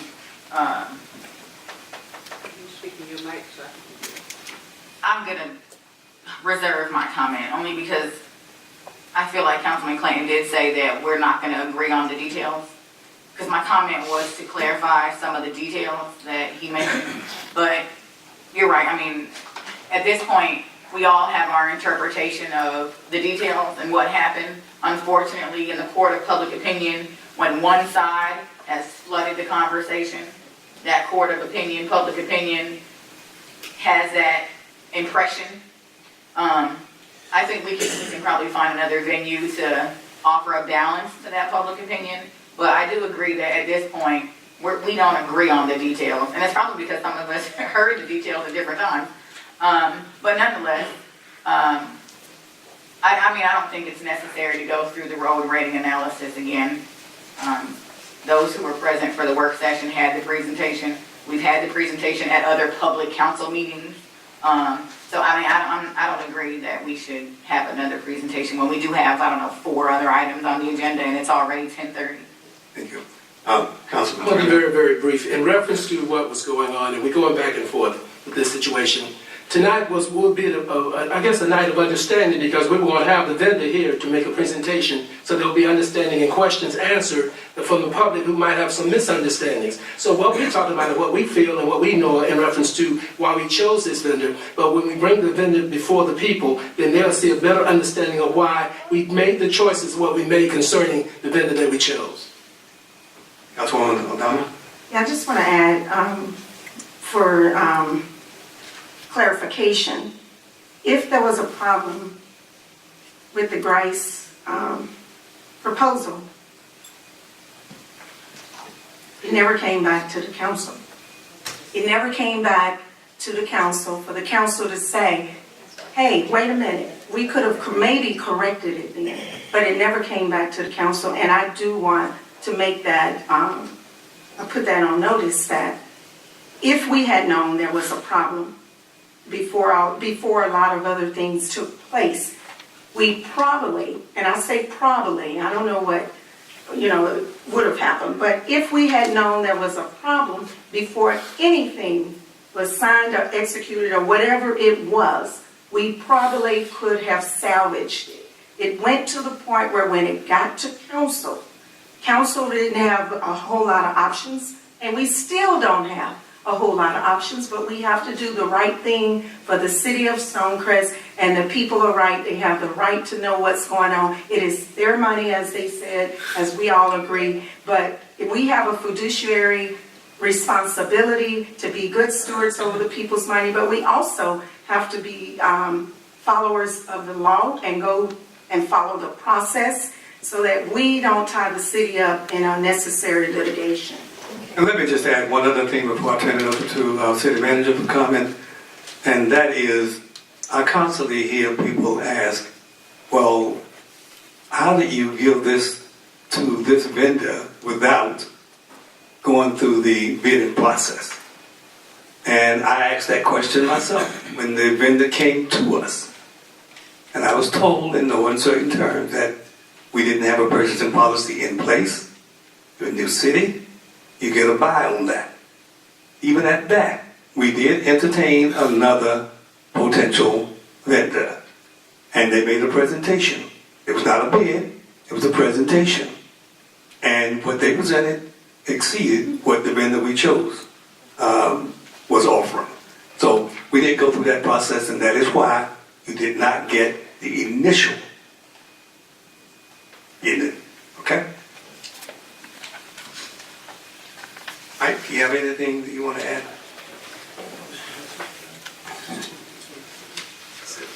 Just trying to offer a little bit of clarification on some of the comments that have been discussed.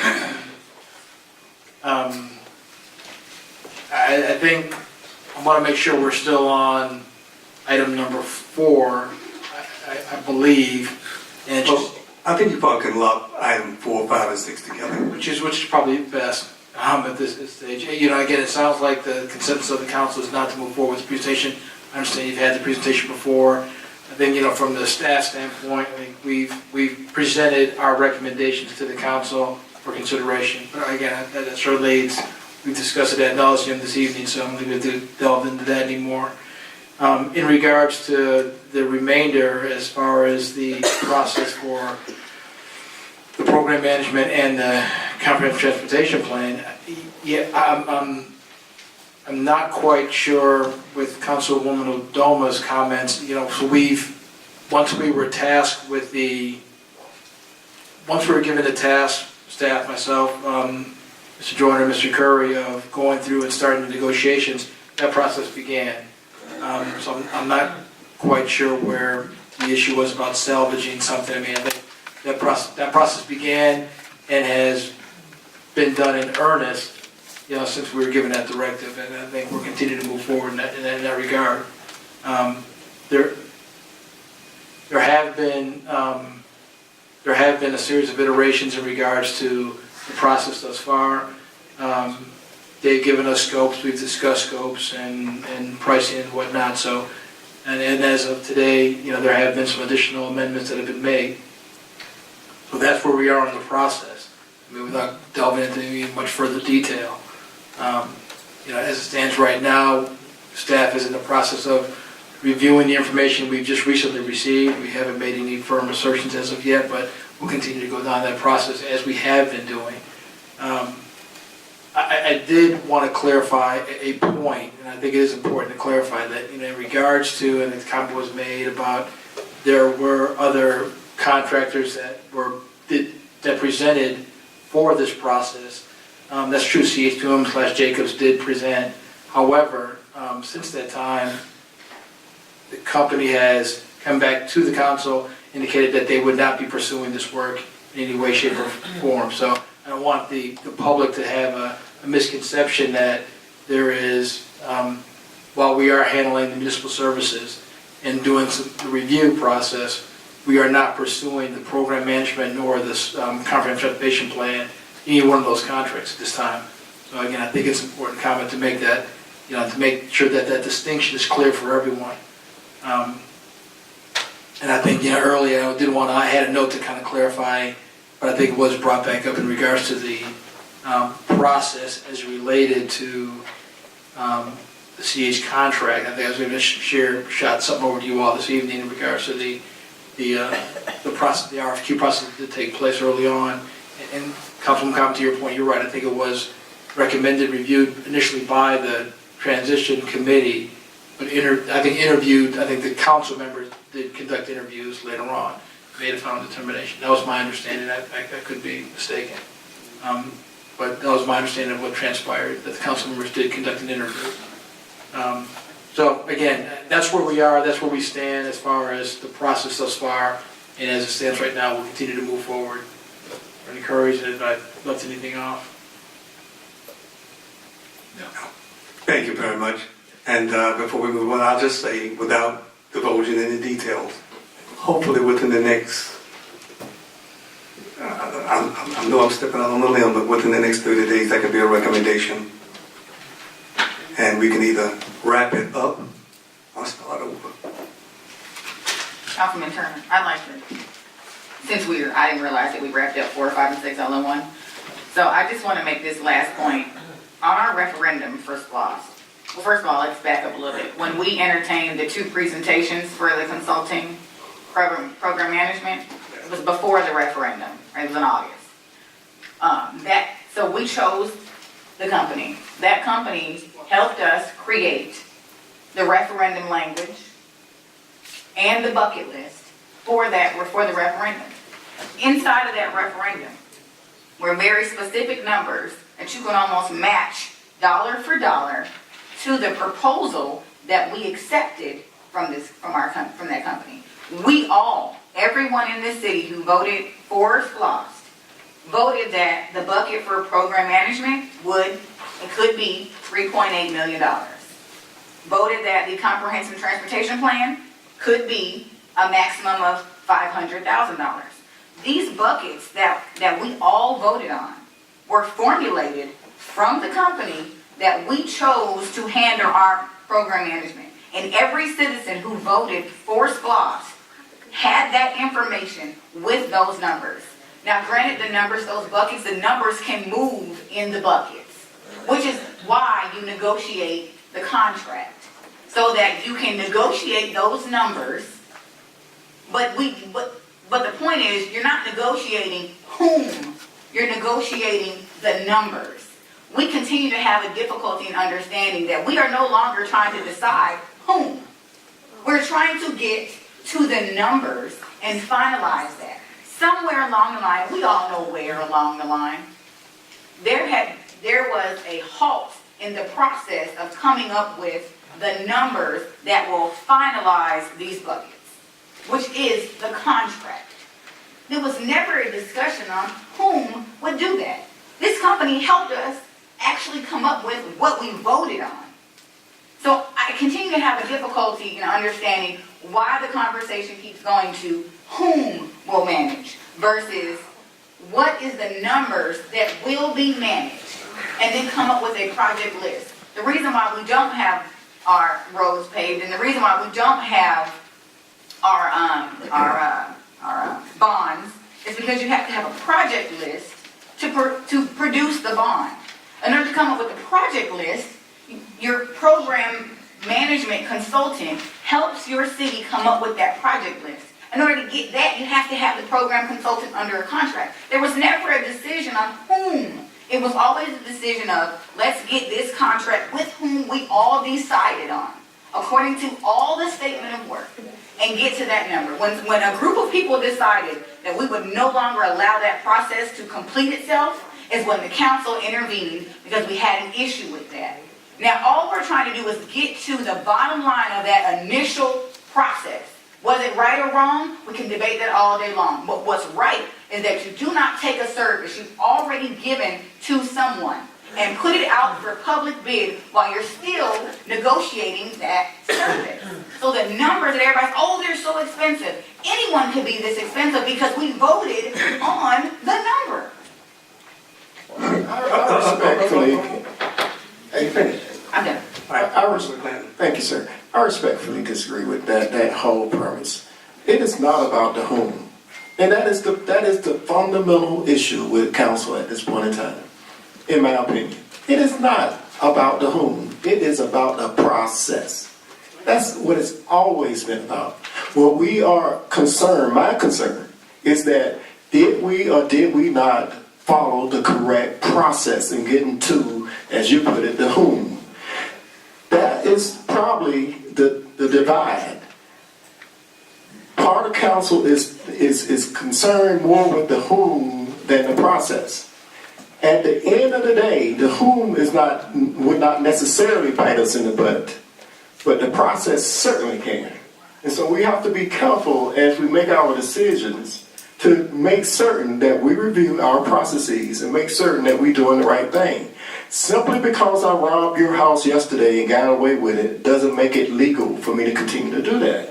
We have to think about, certain things and leave aside the whoms and the personalities, and we all know the mix that has brought us to. It has brought us to this point that we are at right now. So all I'm saying is, and it is proper decorum that we don't even address each other on council. The proper decorum is to address the issues and not to point one way or the other. And if we can maintain that decorum, I believe we can get more done. And our personalities are not going to ever marry. It's not in the stars. Unless we're playing basketball or something like that. But other than that, we just have to stay focused on the issues and stay focused on the processes. And I won't address anything else regarding this. Well, can I rebuttal? All right.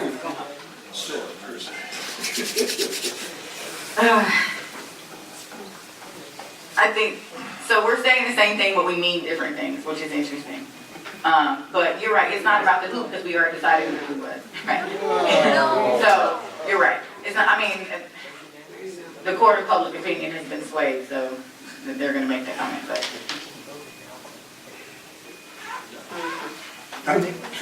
Yeah, just move on. Okay, these items are here for discussion only. We have discussed them. Are we finished discussing them, Councilwoman?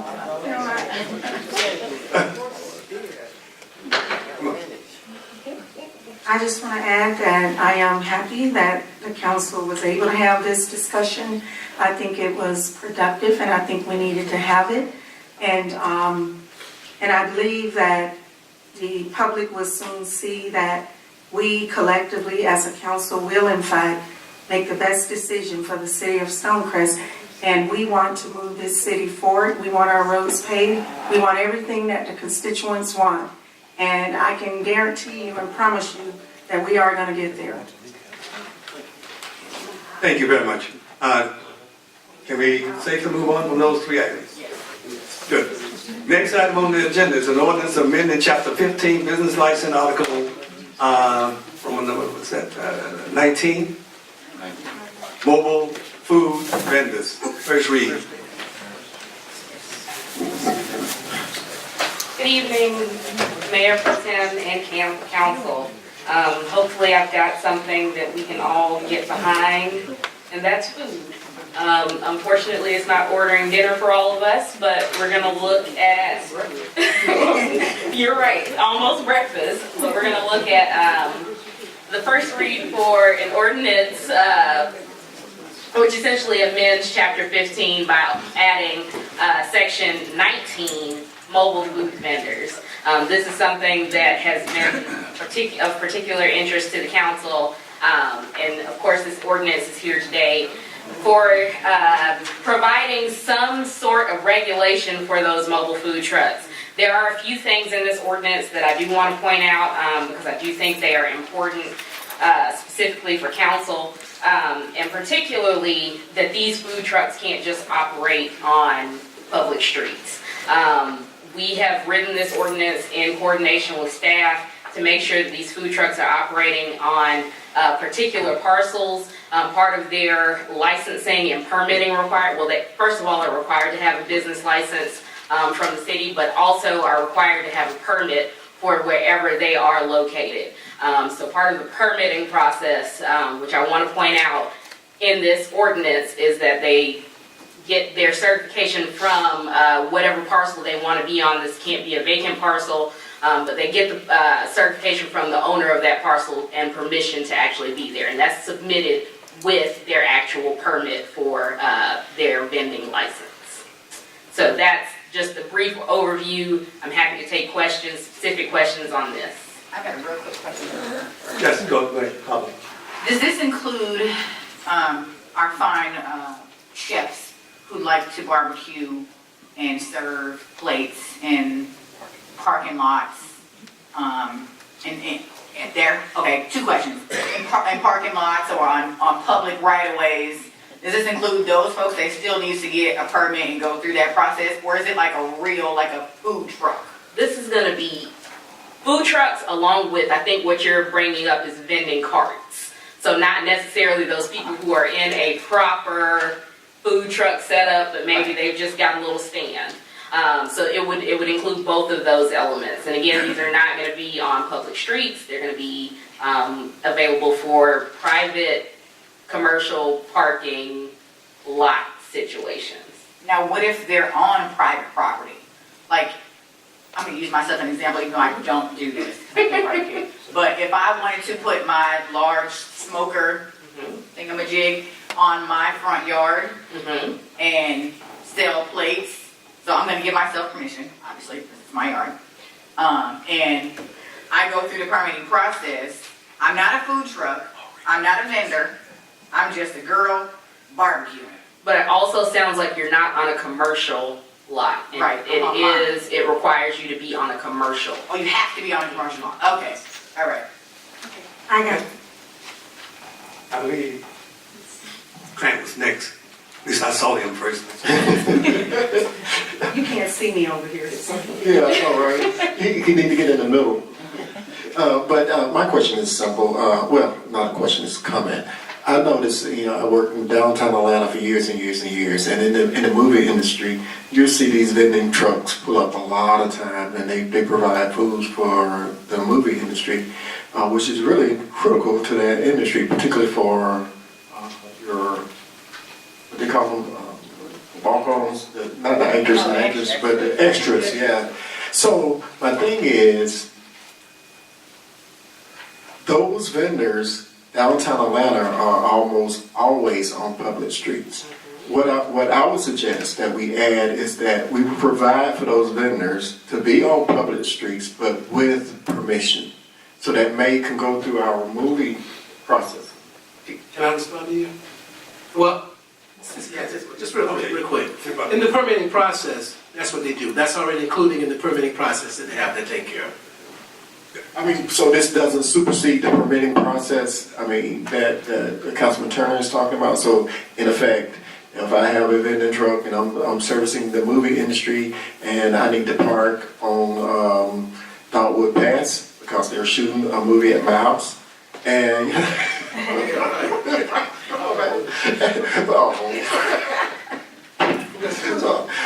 they're shooting a horror movie at my house. Where we got council hung upside down. But anyway, would they be allowed to do that, is my question. Well, I think that's a twofold question. So the first portion is the actual ordinance without a special permit would allow you to vend on any commercial, private place as long as you've got the certification. What you're talking about is vending in more of like a neighborhood situation with, and particularly in the right of way, so like on a public street. So the current ordinance doesn't necessarily allow that. And that is specifically based on conversations that we've had with staff, and staff has suggested that they don't want that. So if that is something that we need to look into putting back into the ordinance, that's something that we can do. Originally, we did have special events that are coordinated with special land use permits. There was an option to allow food trucks there, so we would need to add that back in. Councilwoman Adama. Thank you, Mayor Pro Tem. I understand that the food trucks are already regulated by the Georgia state law and that we can add additional restrictions so that we can protect the public. So I guess one of my biggest concerns would be around public health and safety of the citizens. I've read the red line version and you know, I wear trifocal, perhaps I didn't see it, and maybe it's in there and I didn't see it. But I know last year we had 53 outbreaks on food poisoning cases. When you're dealing with seafood, chicken, you got salmonella poisoning and the like. So I would want to see some some additional restrictions on the safety of the citizens, and I want to know about how are we going to effectively, what about effective enforcement?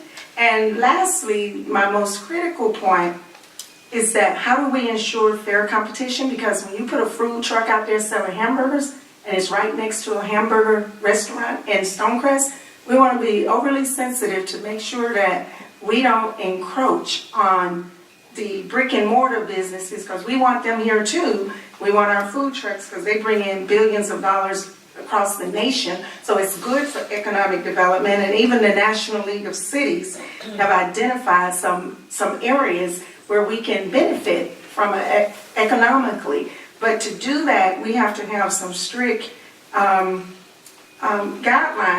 around the handling of the food. I didn't see any of that and I know you're still working on it, and I know that this is a first read in your defense, but it certainly would make me feel real good if we can have that added to your all your hard work that you've put in. Good comment. Oh, just real briefly, is that when those food trucks are on these sets, because I get the permits, those streets are always closed, so it's really not hindering any traffic anyway. They're already closed and they have detours in place, so it's not hindering through traffic per se. Right, so it's not an issue to add back in that in connection with a special land use permit, we can have food trucks. That's not an issue at all. I do want to go back to Councilwoman Adoma's comment. For those people who are serving prepared food, meaning not prepackaged food, they would have to go through the DeKalb Department of Health to get the correct licensing and permits just to sell the food. So that is something that we have accounted for. What about parking and sanitation? I didn't see that in the ordinance, like parking and sanitation. I mean, if people are eating, they need, you know. Well, I do want to ask, what do you mean in terms of parking? If we are having these food trucks and people, I know they're designed for foot traffic, I understand that, but there are people who are going to drive up. You know what I mean? It happens. So I was wondering if that happens, have we given any thought to that? And or even if that's necessary, maybe it's not, but it's something that we need to think about. Well, that's one of the reasons I believe staff wanted to specifically make sure that these individuals are on some type of parking lot adjacent to an actual structure, so that they have ample parking around them to address your parking concerns. In terms of sanitation, I don't think they're required to do anything like porta potties or anything like that. And I'm thinking going to the food truck park in Atlanta and things like that, where there is not sanitation available there either. But importantly, with our ordinance, they're also, food truck vendors are also not allowed to have tables and chairs out. It's strictly limited to their facade that's connected to their food truck or their vending cart. So the idea is that they're going to get their food and go somewhere else. And wherever that somewhere else is, hopefully they would have a bathroom, they would be able to wash their hands, do whatever sanitation they needed to do prior to eating their food. Thank you very much. This is a first read only. Just Okay, one question. Black restaurants, will they be able to, or should they have those, what do you call those things, those grades, those, like, you know, A80? Yeah, those signs up that my daughter always looks at when she walks into a restaurant, the ratings. Would those be required? They should be required for those food trucks. I think that is a requirement of the Georgia Department of Health with that actual permit. If they prepare the food. Right. Okay, right. Okay. One more comment. I just wanted to address one more comment. The encroachment issue I thought was a good point, but I think we may have solved that issue with having to have permission from that commercial property owner. So I wouldn't give, if I was the owner, I wouldn't give permission to a hamburger food truck if I was a hamburger establishment. Right. So we may have solved that with that permission. That's right, and also you're not, you know, there is, it's, as far as the city's concerned, it's parks, or anything else that's associated with special events, so you don't have the right just to go street in. It does have to be on private property. Okay, allow that's in the ordinance, so use it again. By the time we get back, a lot of those questions are already answered. Number 8. Our second ordinance for the first read is the miscellaneous provisions and offenses. I think it's, you know, a highly anticipated ordinance for you guys. It includes regulations of crimes such as panhandling, picketing, vending in the right of way, and soliciting, along with any other crimes you normally see adjudicated in a municipal court. So this specific ordinance allows the city of Stonecrest to let DeKalb County write tickets under their municipal ordinance and then prosecute those crimes in the city of Stonecrest Municipal Court. So for all of those things that we're really worried about, such as people soliciting in neighborhood with no solicitation signs up, or people begging on the side of the road, but they don't necessarily have a permit to do that, that is enforced by this specific chapter. So you can get a permit to do all the things that are here, but you get caught doing it without a permit, this takes care of it. For the most part, there are some things that you cannot get a permit for. So like shoplifting is in here. You'll never be able to get a permit. Or public urination. Yeah, permit. But for those things, I mean, it gives us some teeth for the things. So this, everything that we've done with ordinances like the nuisance ordinance or the business license ordinance has kind of led up to passing this specific miscellaneous offenses chapter. So does this include the baseball team who's soliciting donations at the stoplights? So that's a twofold question. We have already passed a peddlers, beggars solicitation ordinance in our business licenses. So they are required to have a business license under Chapter 15. If they don't have that license, then you can cite them under Chapter 16. So 16 is the citing provision for all of those other offenses defined in our municipal code. So they get a permit, they can solicit the baseball team? Under certain rules, yes. Okay. But we can deny a permit as well. That's what I'm saying, yeah, they come to get a permit, doesn't mean it's automatic. The city Based on what they want to do, the city can deny the permit. That's correct. You can't get a permit for public intoxication. We can ask for one. Let me ask you a question. Is there an age limit with these kids on the street panhandling? Is there an age limit? Our current ordinance requires everybody to get a permit. Yes, ma'am. You good? All right. That was first read, so be ready next time. Satisfied? Michael? Yes. We probably need to look at our fines and as far as our schedule of fines, since this has added a lot of offenses. And so Last item is a resolution to establish the Latonia Industrial Park Industrial Boulevard Steering Committee. Who's taking the lead on that? That'd be me, of course. As we stated last time in our work session, that this particular group has grown actually, and I'm going to have Attorney Brent Knight to come and present on behalf of this proposed steering committee. What we're looking at is part of what we're looking at is this will provide a pathway to what our charter requires for us to have a Stonecrest CID. And so I was appointed to be the chairperson for the Stonecrest CID. You know, as I looked at that committee and some of the other issues that we're having in the city, you know, particularly in the industrial park, not necessarily issues, but to prevent issues, I felt that this would be a grand opportunity to merge the two somewhat and to engage the entire industrial park in this process so that it doesn't labor at the feet of one group or one individual in the industrial park. So what we have now is, I believe, the list has grown to 32 individuals that have signed on. Mr. Knight? thank you very much, Mr. Councilman.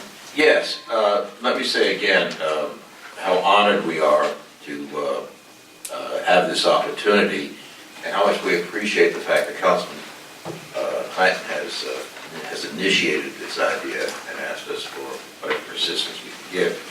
I think that this is a real opportunity to establish a very, very strong relationship between the members of the industrial community and the rest of the city. And also, I think, to build a sense on the part of the folks and the businesses in the industrial park that they are part of Stonecrest. That they are part of Stonecrest, and that it's a great, great opportunity for them. So anyway, just to get to the point, I apologize for the scrivener's errors in the original copy of the resolution that was loaded at the last work session.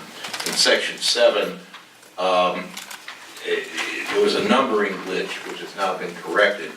In addition, since then, 3 additional names have been added. I think the names. They got the new one. I gave them the new one. Thank you. You have it? I do. Okay. I do, yes. And so 3 additional names have been added, naming Mr. Joe Coleman of CS Truck and Trailer, of Mr. Darian Sr., and I think this is very significant. Mr. Sr., as some of you may know, is the president of the Rogers Crossing Homeowners Association, which is right at the very northern tip of the industrial park, right next to it. And Mr. Senior has been working with us for some time. He's been to a board meeting of the Stonecrest Business Alliance. But more than that, he's taken a real interest in the industrial park and the possibility of making sure that are lines of communication open. So he has very enthusiastically agreed to be a part of this steering committee. In addition, and I'm very proud to say this, we also have the training facility, the training center, the truck training center for Georgia Perimeter Technical College. That has Dr. Irvin Clark, who is now the contact person, has agreed to be a member of the steering committee too, and with some enthusiasm, I might add. So I believe there will be more. This is really just the folks, the network that we knew for the most part or could reach out to by extension, but there are others who have offered invitations to join. I anticipate we will have some more, but for now, this is a pretty good list. If there aren't any questions, I'll just sit down and shut up. One question, it's because I have in my district the Snapping Woods Industrial Park, which is a nice sized industrial park. Are we looking at something in the future to maybe collaborate with it or work together with it? Not at the moment, sir, but I'm glad you asked that because actually I did leave a phone message, I believe. You probably haven't had a chance to look at it. I wanted to offer whatever assistance I could give to you too. There are a couple of studies, for instance, that I can provide. I will tell you that we don't really know any folks over in Snapfinger Woods. I mean, Jim Kelly and Dan Kelly might, but certainly there's an opportunity there. And to whatever extent extent that I can help you with that or that others can, I'd very much like to offer that to you. Yes. I guess the question goes to the city attorney. I understand the mayor appoints these members with the approval of city council? That's right, yes. Okay, so whether I assume the mayor was involved in all of these appointments that are on here. And it's up to us now to... These initial members that you have in the resolution, Yes. are these, did you discuss these with the mayor? I have not personally. I believe Councilman Clanton may have. Yeah, we have, and as the mayor expressed at the last meeting, he thought this was an excellent idea, and he's aware of each and every member, including Councilman Turner, to this particular committee, except for, I must admit, I'm assuming he know about the last three since we just added those. I hadn't had the opportunity to talk to him about. I haven't either, sir. So, other than that, yes. And unless the mayor pro tem has that power, we need to... Well, if you have no objection and you have the power also, since you are sitting in the stead, then... Okay. And that the mayor has reviewed this, I see no reason not to proceed. Then we can proceed with the council approval of this proposal. Can I ask like 2 questions? Yes, please. Quick question. The quorum section is interesting. There's just a quorum established at the initial meeting, and then every meeting after that to be specified by committee rules. Is that typical? Actually, I believe Councilman Turner, Mayor Pro Tem Turner, who is co-chair of the Arabia Mountain Conservation Overlay District Steering Committee, which has been in operation some time, can address that, ma'am, because we faced that situation with his committee. The question came from the committee, and it was addressed by a parliamentarian expert.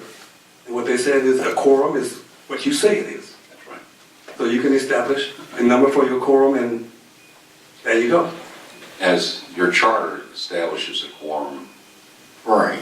And in addition to that, it's put in there to make certain that we can function as a committee. So what happens a lot of time with the steering committees is that people get busy, life gets in the way, and maybe out of 30 people, 15 show up. You want to still be able to conduct business without asking for a particular percentage. And does this fall in line with the portions of the charter that say there must be minutes taken, notice of the meeting given to the city clerk? Yes. But with any change in that quorum, we have to vote it in by the previous quorum. And my only, I guess, 2 more quick questions. Since the members of the committee can change, is it good practice to put them into the ordinance? It just establishes the initial members. I think that was there for the purpose of, and it's just a resolution, it's not an ordinance. That's what I meant. Okay. And it's not uncommon to do that if that's what the preference is. If they use the word initial, that doesn't mean that they'll continue to do so. And I believe under our rules, everybody has to get reappointed in January anyway. But that won't exist in the resolution, though. Only the initial members will forever be written into the resolution. No. As with the Arabia Mountain Steering Committee, it was rewritten at the beginning of the year, and the members could have been updated at that point in time. So I would assume that this would be reconstituted with the reconstitution. If there are changes, updates, it should be reflected. Okay, so this almost mirrors the Arabian Mountain Steering Committee? Very much so. Okay. And it's, it may be, if you go back to corporations who, at times when you incorporated, you had to show who your organizers were, your initial directors, those types of things. A lot of that, what I call it archaic, is not there anymore. But the fact that they say initial, that's what it means. These are the first members. Okay? Question. The Rainy Mountain Steering Committee, is it the same where the mayor selects, the council approves, but during the removal process, the council members don't play a role in the removal of a member? Is it the same that way in the Arabian Mountain Steering Committee? Or does the council remove by conference, or are there members removed by the mayor's appointment or suggestion and then the council's confirmation? We'll have to read it again on my part, but we serve at the pleasure of the mayor on this committee, I understand. I don't think, unless there's a cause for removal, it says made with or without cause by the mayor, that's in there. Otherwise, once a person's appointed, then they serve through the end of their term. So you're looking at section 4 terms. Is that also in the Arabian Mountain? I can't say with certainty. Mr. Knight might be able to address it, he's very familiar with it as well. Without having that particular resolution in front of me, my effort was to copy it exactly, sir. So, good. That's what we lawyers do. All of us, Will somebody just double check that, just make sure we have? That we will.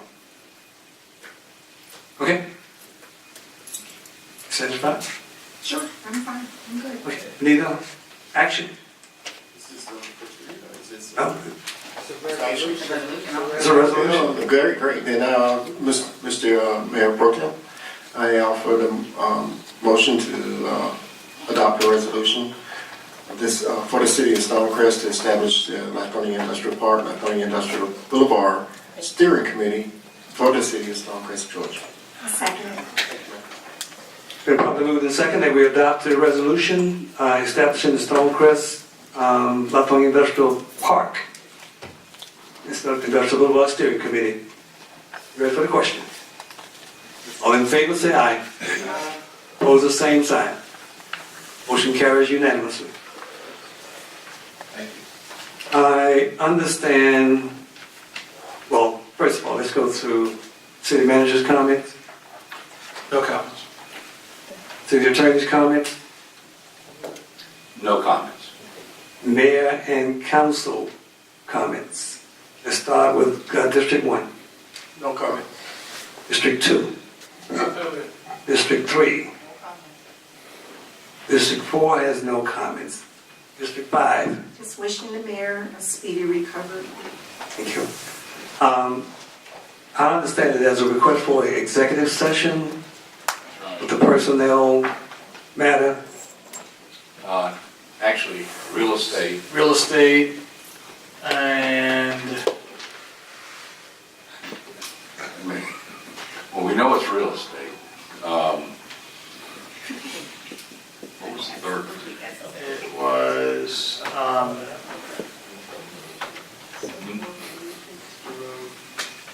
Yeah, that's right. It's all real estate. yeah, okay, real estate. It's all real estate. Executive session for real estate matters. 3 matters. Three. Real estate matters. It'll be quick. Are they gonna be quick? It'll be quick. Are they absolutely necessary to discuss at this meeting? And can they not be held till the October 30th? No, I think we need to discuss it. Yeah, we do. Some of them have been put off for. Entertain a motion to go into executive session. I make a motion to go in executive session. Second. For 3 real estate matters. For 3 real estate matters. For Second. 3 real estate matters. This motion is second to go into executive session for 3 real estate matters. All in favor, say aye. Aye. Opposed, say nay. We are in.